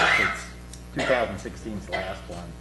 So we need to spend, we're going to have to spend the money, if not this year, next year. In my mind, we need to do it now for all the reasons you said. And we need to know where we are. Our citizens need to know where we are. So if nobody objects, I'd like to make a motion that we approve this as you stated. All right. Do I have a second? Second. All in favor? Aye. Aye. All opposed? Motion passes. Thank you. Would you like me to bring a reimbursement resolution tied to this later, or do you want to spend the fund balance? I think it would be prudent to bring the resolution Okay. and then make a recommendation based on solid financial practices. Okay. All right, we can do that. All right. Number 20, consider and take appropriate action on repairs / operation of coin-operated bulk water station. Okay, so what this boils down to is during snowvid, snowpocalypse, our coin-operated, we sell bulk water, and we have a coin-operated machine. The coin-operated machines like the one we have are not common. They're not unique. I mean, there are other places that use them, but not very many. I think it was, wasn't you that was like, wait, is this real? Are you serious? Because you'd never heard of it, right? Been there a long time, too. I've been doing one for a long time. Yeah. So it is a little unusual. Well, unfortunately for us, it broke, and the cost to put it back into service is about $3,600. Now we only make about $1,500 a year, and that's not profit. It costs us about $720, in water sales, and then absent that cost, so you're talking about $700 a year maybe that you consider profit. But again, that's not we're not talking about any cost. We're just looking at revenue and the expense of the sold water. So the payback on this will be a very long period if you put it back in service. And the question is, well, do we even want to do that? There are a lot of other approaches to bulk water sales. You aren't required to do it at all. It is something that's helpful to industry and other groups that come through that need bulk water or access to bulk water. Unbeknownst to us, there was a family that was actually, this was their sole source of water. Now they are they're within our CCN. I did approach them, and we talked about maybe excluding them from the CCN, if that's something they wanted to do, if they wanted to go, because they're I think, closer to a neighboring CCN than their lines than they would be to ours, if that makes sense. They're in our CCN, but where our line ends is like a quarter of a mile away. The CCN adjacent, they're only an eighth of a mile away, or whatever. I'm using fake numbers, but what's that? That still could be thousands of dollars. Right. It's expensive, so I don't know what they're going to pursue, but they do have another water source in Lacoste where they do sell bulk water. And actually, when we did the math, it's not a lot cheaper, but it's like we're $8.15 whereas they're like $8. I mean, it was very, very close in numbers. So the point of this item on the agenda is to get direction from you. Do you want us to continue this bulk water sales with this coin-operated system and make the repairs, or would you like us to just not do that, and then we'll figure out another way to sell bulk water? I think we need to figure out another way to sell bulk water. Because I know we can do it through a hydrant, through a hydrant meter. Lacoste has a meter on a fire hydrant. Right. With a key. Right. And you go to City Hall and you pay however much you want. And then they go over to the meter and they unlock it and you pump your water and you go about your merry way. Right. Now, is that practical? That involves the You interaction. know, it of takes a lots of person to do employees. that. so Yeah, I don't- anytime, I don't know, but and you're very, I just hate to cut them guys off. I talked to one of the guys that actually buys water from the city, and he was the one that called me about the coin-operated machine being tore out. And he don't,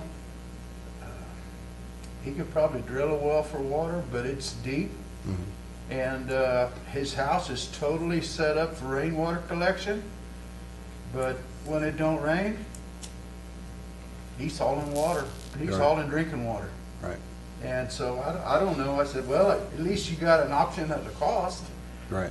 You know, I don't know how y'all feel about it, if we should just cut them folks off totally, or, Well, no, I wouldn't recommend not having bulk water. I think we can do bulk water a different way. Yeah. Probably other solutions we can come up with. yeah.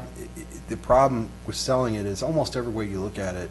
You could do a non-touch, non-person deal, so it's automated, but that involves, one, it's maintenance because it's automated. It's the same thing we deal with our SCADA machines, and it's usually not cheap because basically you're putting in a water gate and some other things, and they have to be issued IDs and Swipe a card or something. yeah, there's different ways to do it, barcoding and cards and stuff. But usually it's 10,000 plus to get that initially put in place. A much simpler approach would be something like what Lacoste does, and that's probably what we will bring back to you, is something similar to that. There's no way around. Generally, you're gonna have to involve a person. So what's the motion? Well, question, I guess what you do in the city of San Antonio, you go and give a deposit, they give you a meter that you hook up to the fire hydrant, they read the volume on it. When they bring it back and get their deposit back, they read what the usage has been and they pay the city for that usage. And that Yeah. way they could put it on any of our meters, any of our fire hydrants, and that's been going on for 20, 30 years in San Antonio. It's just very standard, it's really simple and not. Yeah, the issue with that is then you get with backflow devices, whether or not there's a backflow device built into that. So this is on the fire hydrants. Right. But you still have to worry about backflow on fire hydrants. Sure. You think because of pressure, it's not an issue? Well, because fire hydrants don't have backflow preventers on. Right. So now this is not potable drinking water, this is bulk water, which is. Right, no, I most of the- understand. So yeah, but I would look into that. Yeah. But I the just fire feel hydrant like- water's chlorinated, right? Well, it's all part of the Coming right system, out but of the there's no system, yeah. backflow preventer to keep. Well, that's because I think the backflow's on the truck, Oh, really? right? On the pumper, on the, Well, it might be, but I'd say look into it. that's what I'm saying. I think But I our, don't I think think they our have fire it. engines are built so that they don't backflow into our system. They have their own, they have that device on the truck. They're not, fire hydrants aren't made to be sold to just, But You know, even that common backflow Joe's. preventer on the meters, this is what San Antonio's using, so if they're Right. using it, we should be able to. yeah, no, that's what I'm saying. I'll look Yeah. into that. That's one of the options that would come up. I'm just argumentative, Thank you, Phil. You what? I'm just argumentative. No, I'll look into what San Antonio's doing. Water meter costs about $3,000. So this system has been in place for a lot of years. There's a tradition there, there's a history there, and $3,600 is not a lot of money. I don't expect that we need to worry about recouping it real quickly. I would rather see us go ahead and get it fixed. And how many people are using it? I don't think we have a count because it's not monitored. We know the volume of sales, and we know, which I believe is in the report, and then we know, what it's been. I think it's a couple 100,000 gallons per year, but I don't think we have a count of how many people are actually using it. Dozens, maybe? Not, I wouldn't say there's 100, but there might be 24. Like, Yeah. it's somewhere in there. It's less than 50, but more than 10. I guess the deal would be think with that's about right. with Paul saying get it fixed, and I'm saying let's hang them out to dry, let's come up with some options. The coin-operated deal was plenty handy 24/7, I guess, right? Right. I believe that's true. I don't know. Yeah. Was it open 24 hours a day? Yeah. Yeah, your report says on the average, it's about 220,000 gallons a year, Right. I was thinking something like that. or about $1,800. But again, cost of water is about half of that. Somebody's using that water and they're relying upon it. How about we just look at some other options? Okay.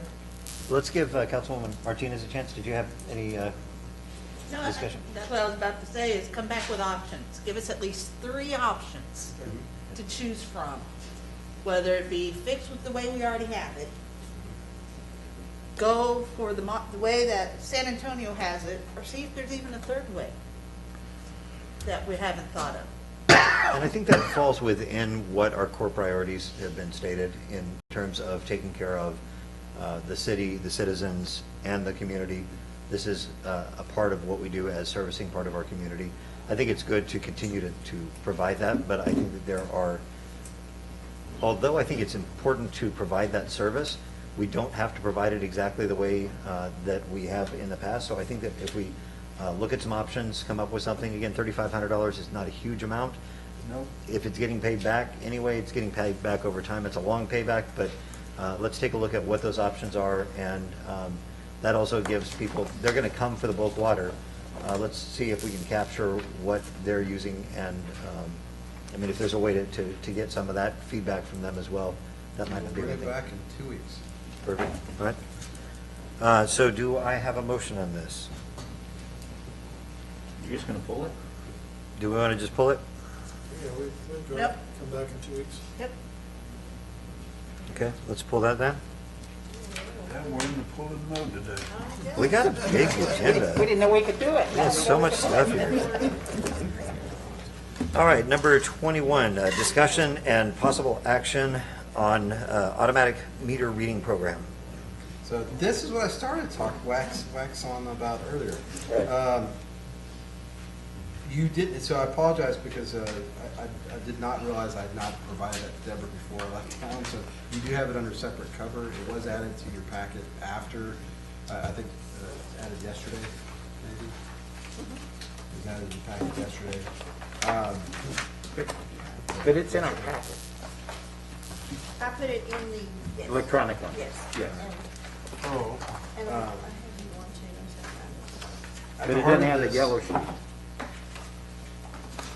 What's that? It didn't have the yellow sheet, but it had the other stuff behind it. Right.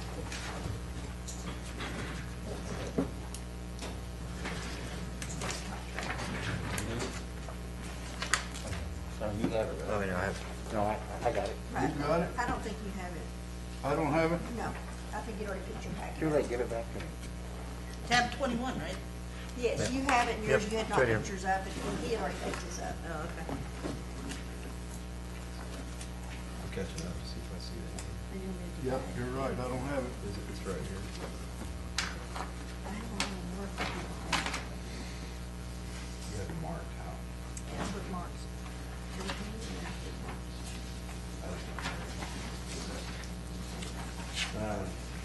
So, at the heart of this is a proposal that would look at providing automated meter reading. That service is much more, it's much more than just creating efficiencies. It's one, a lot of our meters are out of date. So what this group would propose to do, part of their proposal is they'd come in and actually look at our entire system. They'd look at the age of the meters. They'd look at our water loss. They'd estimate how much of that could be recaptured if we were to put new meters in the ground. And then they would also look at all the different services that could be offered through an automated meter program.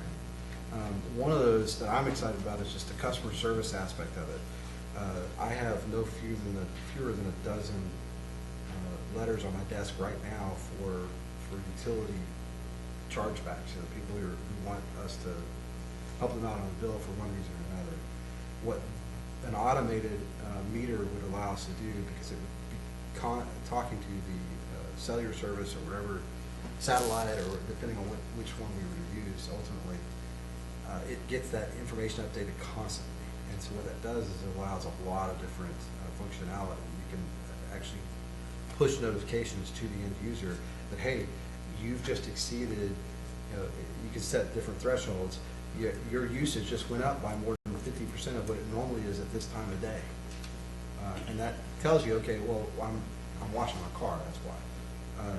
But you can dial it up or dial it down depending on kind of the level of notification you need.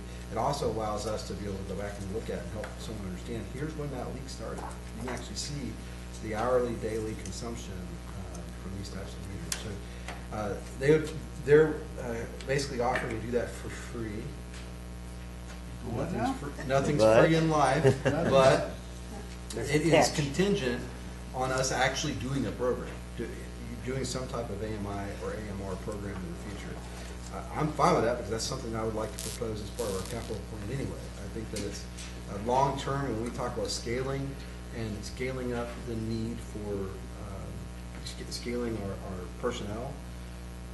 The more you can automate, the more you can reduce the need for scaling at some point in the future. Because once you start to put these in place in the new developments as well, now you don't have, because frankly, when we have the new development, we probably have to need a new meter reader. We have, and I don't know how many people are aware, watching or listening to this, we physically go out to every single meter and read the meter. That's how the meter reading gets done. Water and electric.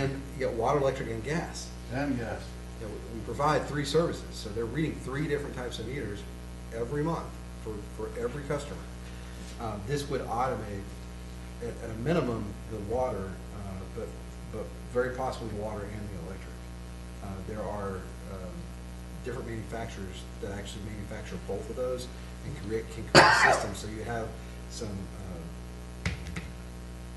there's cost benefits to doing both at the same time because you actually have the same infrastructure that supports both meters and talks to it. So again, this also folds into some of the other things I've talked about, the software improvements on our financial billing and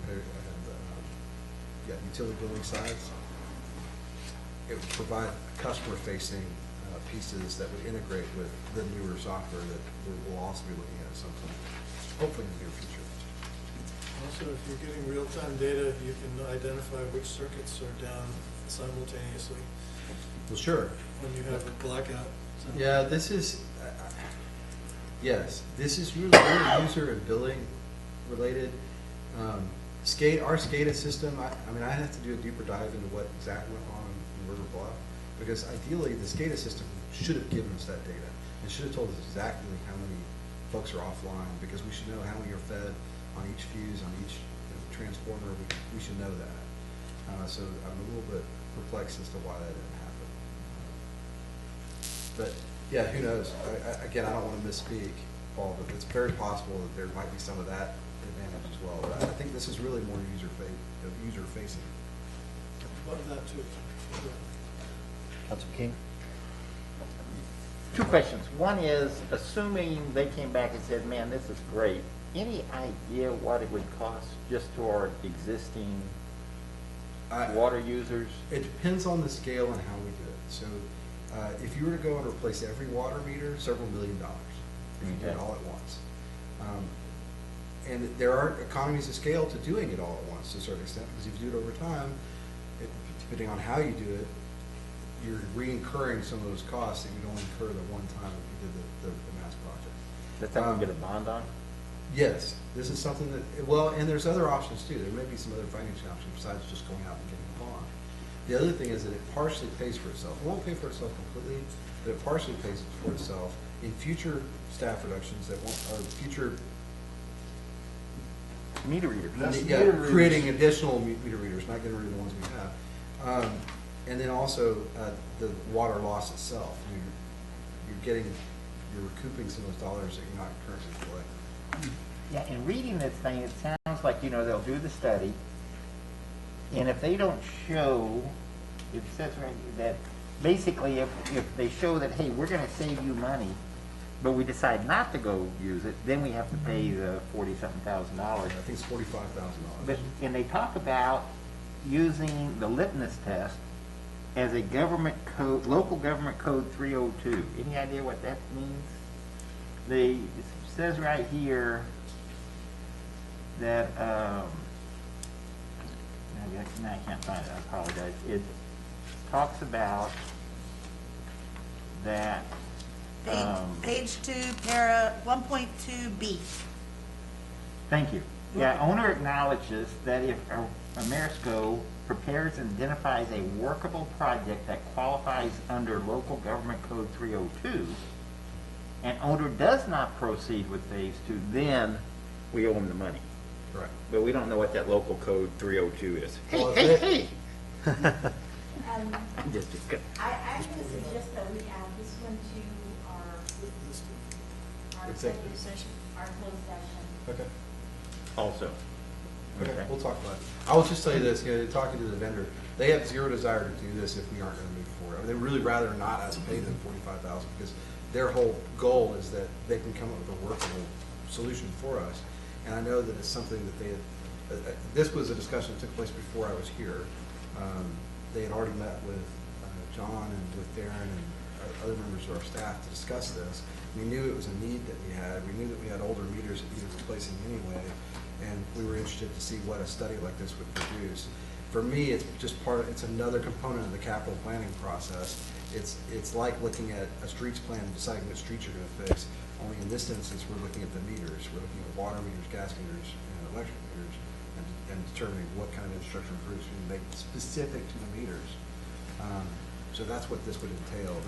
What I haven't explored with them is if we were to do a 3 or 5 year plan, and it may make no sense to do that, but if we were to do that, would we still incur some type of fee? And I think the answer is no. But I didn't ask that question because it's kind of moot until you see the results of the study. So, local government code 302's sections are energy savings, performance contracts, payments and performance bonds, methods of financing, bidding procedures, meter guarantees, and exceptions from other contracting laws. So it's basically energy savings contracts litigation, legislation. Well, I know for a fact there was something called, I'm trying to remember what it was called. It had a catchy name for it, but it was a statewide energy savings program. It's not unlike the Texas Water Development Board. It was a funding mechanism that the state helped set up to fund projects that specifically looked at electricity conservation and water conservation. And even though you wouldn't think of this as water conservation, if you're having water loss that you aren't billing and you're able to recoup that they consider that, because what it will do is it will encourage people to use less water, because now they're having to pay for 100%, whereas before they might have been paying for 70 or 80% of their usage. So it falls into that category, and that more than likely is why that's being referenced, because it has a tie back to the state's energy efficiency or energy efficiency improvement. I have worked with these contracts before, I just don't recognize the code numbers. And there are definitely some pros to these types of contracts, and there are a couple of cons that we need to make aware of. We'll talk about that Sounds in good. the executive session. Because it's a contracting thing. Okay. So let's postpone maybe action on this until after executive session. Would that be okay? And yeah, I think that would be great. So the thing that I've heard from folks, the concerns are that it's something that's whiz-bang technology that we just feel like it's a great thing to do because it's technology, and that is something that I don't believe that we should support if it's just whiz-bang, but it's not. To your point, there's a lot of additional benefits. The other concerns were additional cost. Why do we want to spend the money on this versus so many other things that we have to do? Concerns about failure rate or a shorter lifespan on electronics versus on non-electronic, on more mechanical systems. And I think these are all valid concerns. I think that I think people are thinking about this really realistically. But then when we look at some of the additional benefits in it, the benefit of, like, I don't think it's a great idea for us to spend a ton of money right now for all the people that are moving in, because that violates one of our core principles of not burdening the existing citizens with future growth. I think that has opportunity to present additional risk to the existing citizens. But if we do a phased-in approach and look at it in terms of how do we incorporate this into the rest of our overall master plan for this approach if we can find the benefits in it. I think that that would be a good thing. To do that, we need to make sure that we're developing, or that we have determined our ability to incorporate that into the new construction for Country Village Estates, for Alsatian Oaks, and for any additional developments that are coming in. I think those are the only two that are already in progress. So we need to take a look at what is our ability to do that, and then look at really what are the benefits in doing that, short-term, mid-term, long-term. I know that some of these systems, they can actually they can help you locate leaks as they deal with some, I think it's like dealing with a harmonic resonance of locating exactly where leaks are in the main systems. That might be like certain ones versus other ones.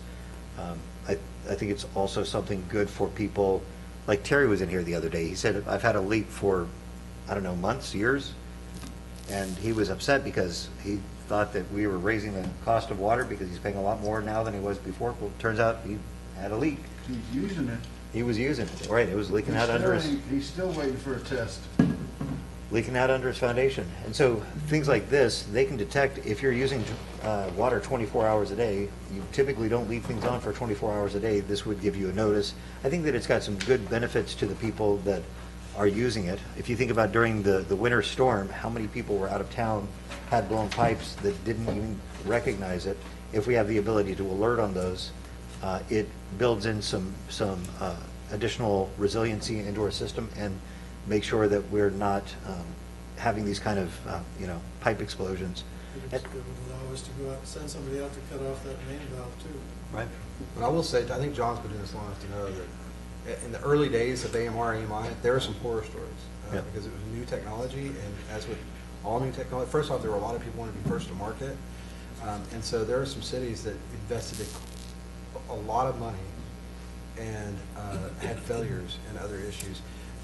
We are far enough along in this, with this technology that that's no longer the experience. Right. So certainly if you were to talk to some mayors who were here 20 years ago or 15 years ago, they probably heard horror stories from other cities because sure. they were true. But that largely is a thing of bygone days. When you get a good engineer and a good group in to do the study and get good partners as far as the technology is concerned, then you can address a lot of those types of issues. We'll talk more about this in executive sessions. Okay, perfect. All right, so do we then table this? Well, No, just. we're not pulling it. Yeah, skip it. Oh, we just skip it and we'll come back to it? Okay, let me just Reschedule it write this down. later today. Do it after 11. Yeah. 11 o'clock? No. Oh my goodness, it's already 7. All right. Sorry, all right, let's keep on moving through department reports. This is where I just ask you, I think there were a couple of things I was going to mention. Spring cleanup is going to come. That's going to be a big deal, something we're going to want to make sure we communicate with you about so you can communicate with your constituents.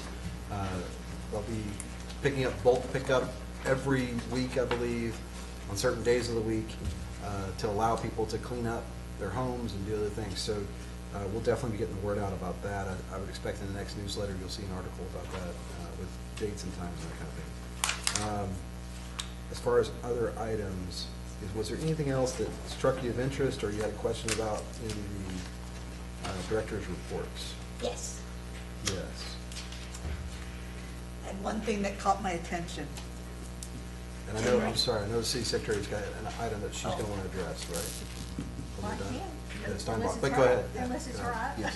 Yes. Yes. I know.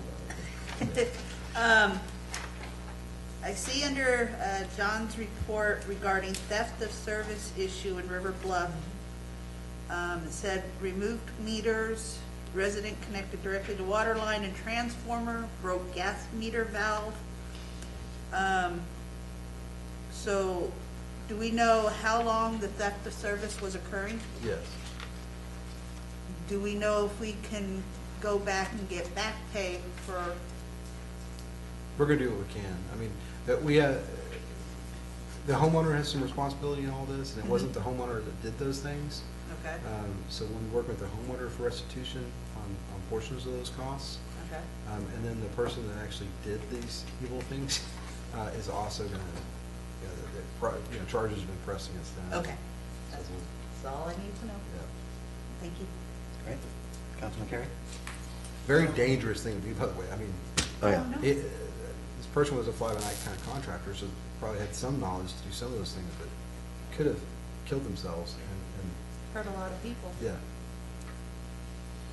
I noticed that David mentioned in the report that I had staked the western boundary of the airport for fencing. One of the other things that he didn't mention, and I did tell him, was that I also discovered that the lift station itself, the line is not on airport property. yes. So just FYI. Yeah, and that's a big deal, because Yes. that completely squashes all the FAA's concerns about not getting used. You know, we were talking about, well, we're going to have to supply sewer at some point. All that goes out the window. It's not on airport property. Nice. Yay. Yay. Good job. Good job, thank you. You're welcome. You've done lots of good stuff here. I do things. Yeah, now and then. Councilman King? Nothing. That was very complete, thank you. Great. My only question, I know that we had, on the code enforcement summary, I know that we had some outstanding items from before. Yes. I'd like to come back possibly on the next one and identify the specific ones that have been dealt with, especially the ones that we had major complaints on.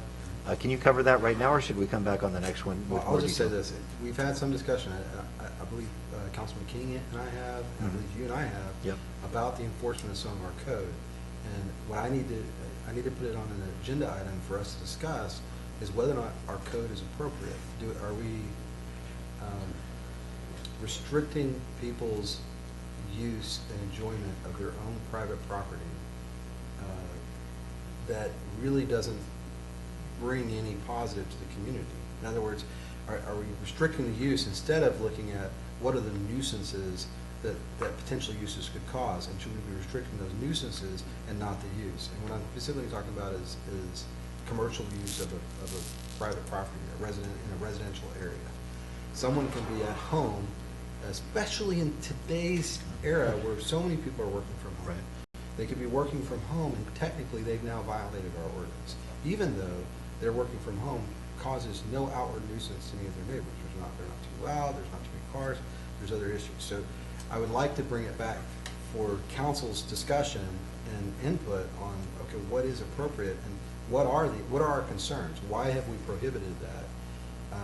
And do we want to continue to prohibit it in the way that we currently are, or do we want to look at a repeal and replace and look at actual nuisances that, do off-street parking, noise, hours of operation, I mean, the types of things that are more likely to irritate your neighbor when it has to do with actually commercial enterprises in a residential area. And making sure that, to me, the big thing is making sure that they're enforceable.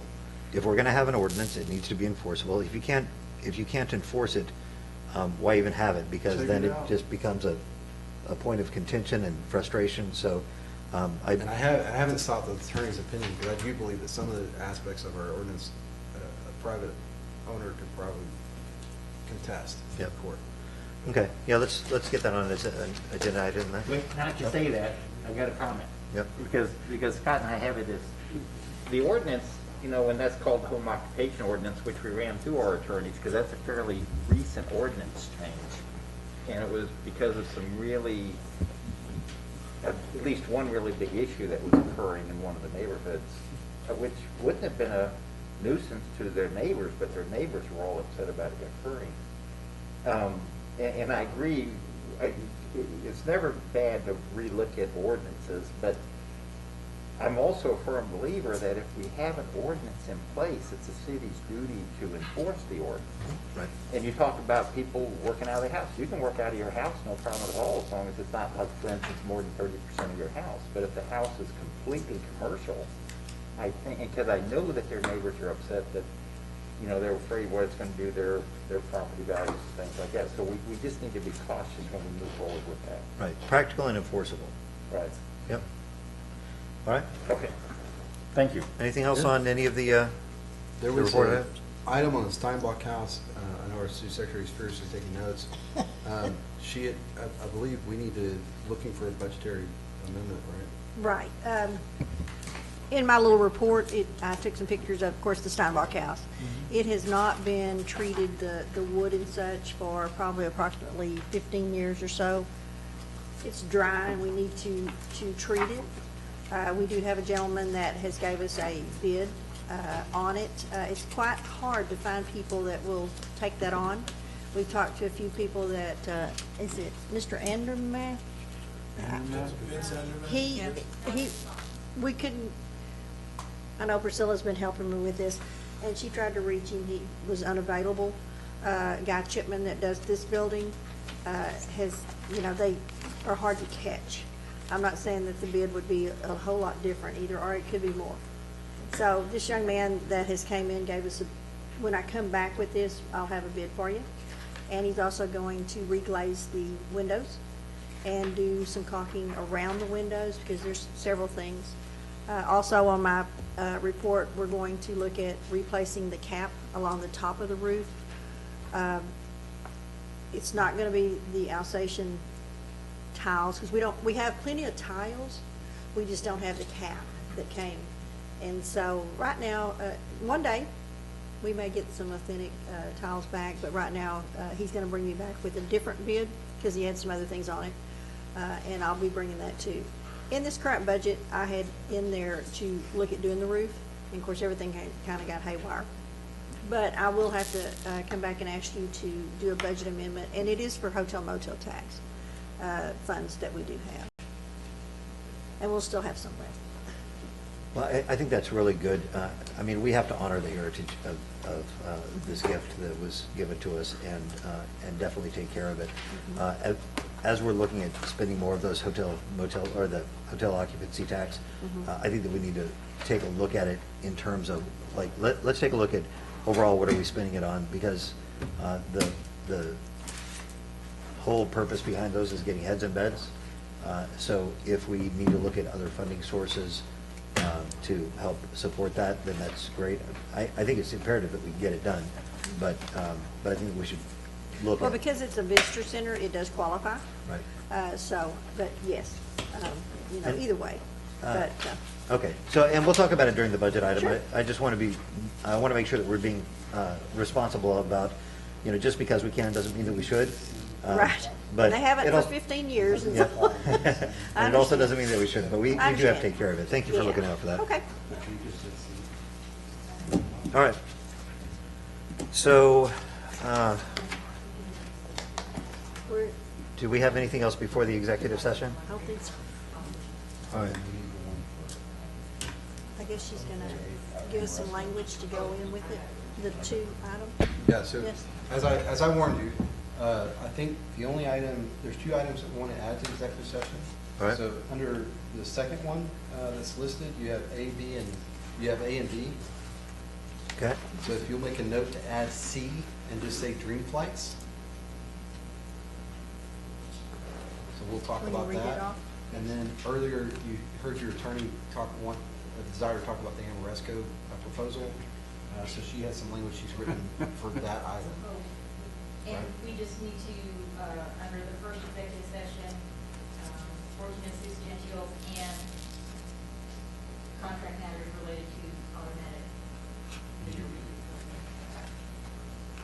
I'm sorry, what is it? Say that again, so I can write it? Next to 1406 Gentiles on the first item. Yeah. You'd say, and contract matters related to automated meter reading.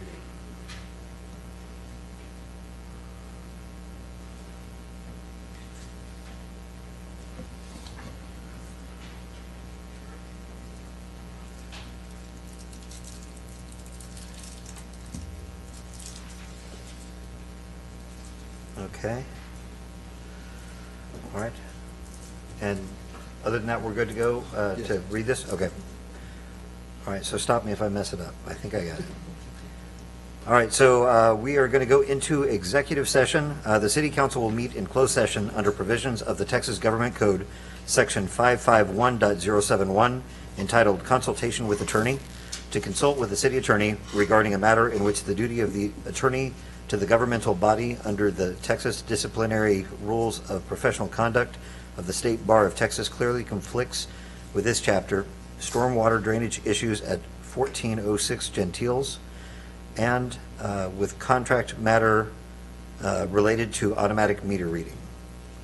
The next item is section 551.071 entitled Consultation with Attorney, and section 551.072 Deliberation regarding real property, to deliberate the purchase, exchange, lease, or value of real property if deliberation in an open meeting would have a detrimental effect to the position of the city in negotiations with a third party.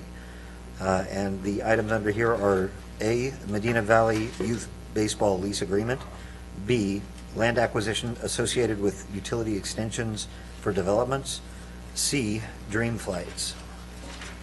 And then section 551.085 entitled Deliberation regarding economic development negotiations for Project Square Deal.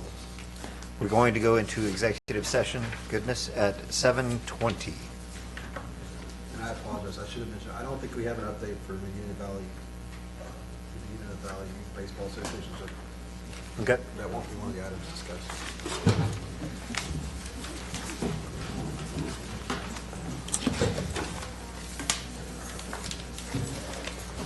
Live stream is still on.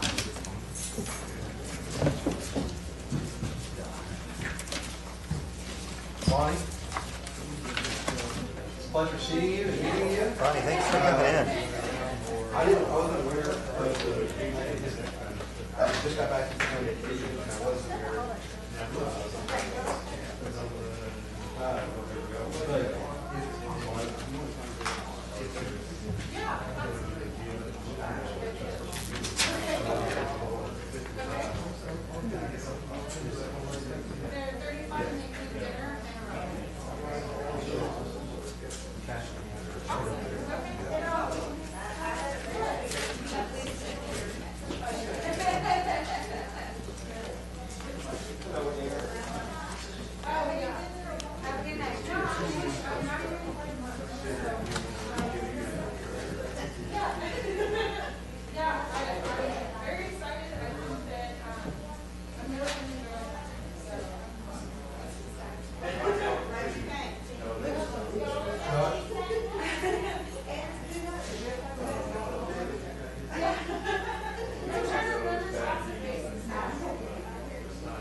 outside of the thoroughfare each room so that people will see it. Right. And then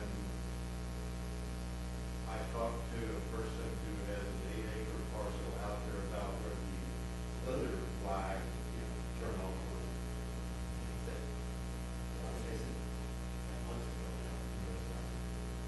I told people, like, everybody here in high school, you still, when we put up a sign here, I looked at it, and I said, it's all legal and all that kind of stuff, but they never did. So, I'm open to that idea, but I'm negotiating right now with somebody who wanted to buy it. And I said, well, throw that in. Hey, part of it. He said, well, I think well, in 2 weeks, I'll go up to a series of times, I'll come back. Back out a few weeks, so that too, his property is off the some, that far away, off the road. Can't do it. It's, we're, I think we're going to close on it, I ever say, well, I have a contract to ask. So, there's 2 pieces of property in between. That if I ask one of them, I know I'm going to be shocked and everything. I was coming at the worst times. But, you need him? No, I recused myself from the first section because I'm associated with it, so. Oh. I understand that. So, I think you're on the welcome out here. You're going to shoot the welcome? No. So, people that I've been talking to, if I've raised the question for one of them about putting on their property, I've been shocked. Oh, I said it. So I still haven't gotten the people yet, and almost to city marks. We one that has said, well, I'm willing to do it.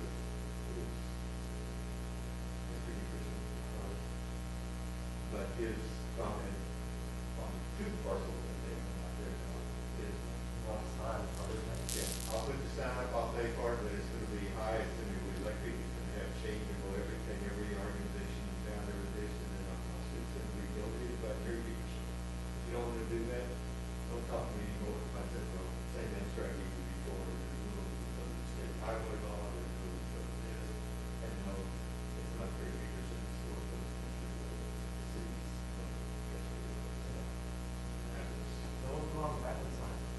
Well, I made, I don't know if it was you or Phil or somebody who commented one day, that was big little brass flag, I think, I don't very confident, so we found it, you can see. No, they like caretakers.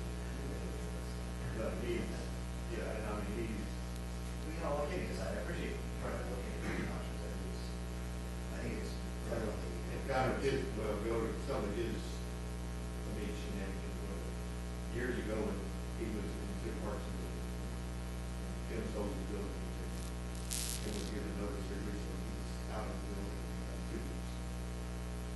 I need it now. So, he's out of the building.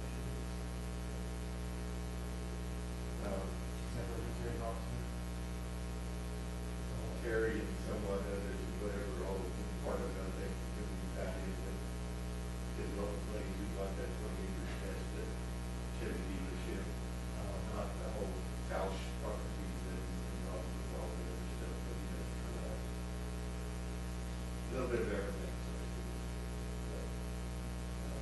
But I'm still trying to find somebody out there. They will buy a big balloon, with CPS pole. So all we have to do is an elevated tank over there on the other side of the way. Well, yeah, and that, I mean, Russell and I have talked about that multiple times. And, in fact, I've looked at some in different cities and all this kind of stuff. They're not inexpensive to paint and put all kind of, stuff on them. And then they're good for usually like 10 or 12 years, you gotta repay them again.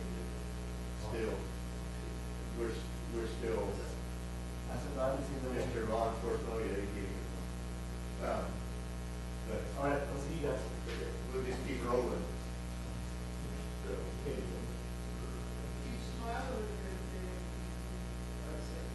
I don't know about seeing you there, but, but there is where I put all the time.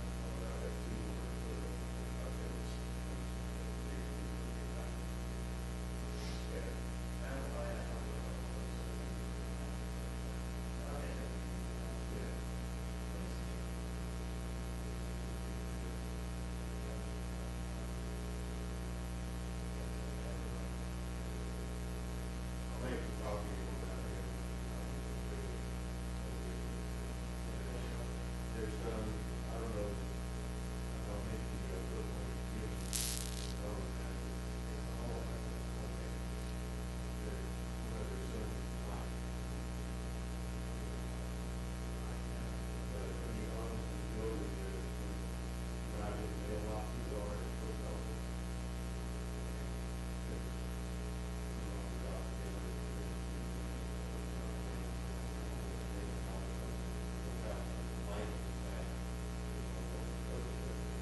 That's your answer, is the Everything's like, time we go get my security meds. measures. Go ahead and, Okay, the last thing is going on, I was gonna start this up. sometimes, yeah. I still have the one caller. I'm Not all not the sure who I have time. on here, but I have a caller. That's stayed the whole time, bless your heart. Wow. You know, it might be Michael. Wow, everybody said the heck with this. Well, we had I need to talk to Brian. We had a police officer here, but They're right here. did they ever come out? Scott, She came in. he's out here. They're still there. Okay. Okay, I've got it recording again. Well, if we have an All right, so issue 11. inside, I guess we'll yell. No, they're in the hallway there. Don't say nothing bad about them. Not again. Lazy cops and their lazy donating employees. 11 and 29. Now, what? That was a joke. Okay, so are we ready? We are recording. All right, so we're coming back into open session at 8:24.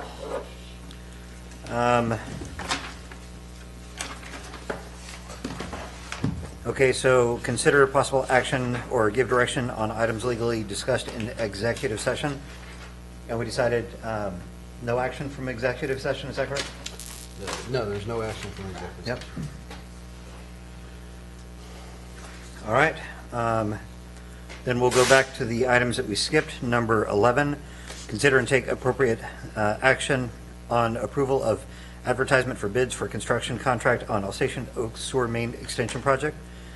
Do I have a I'd like to motion? make a motion to approve as read. Do I have a second? Second. All in favor? Aye. Aye. All right, motion passes.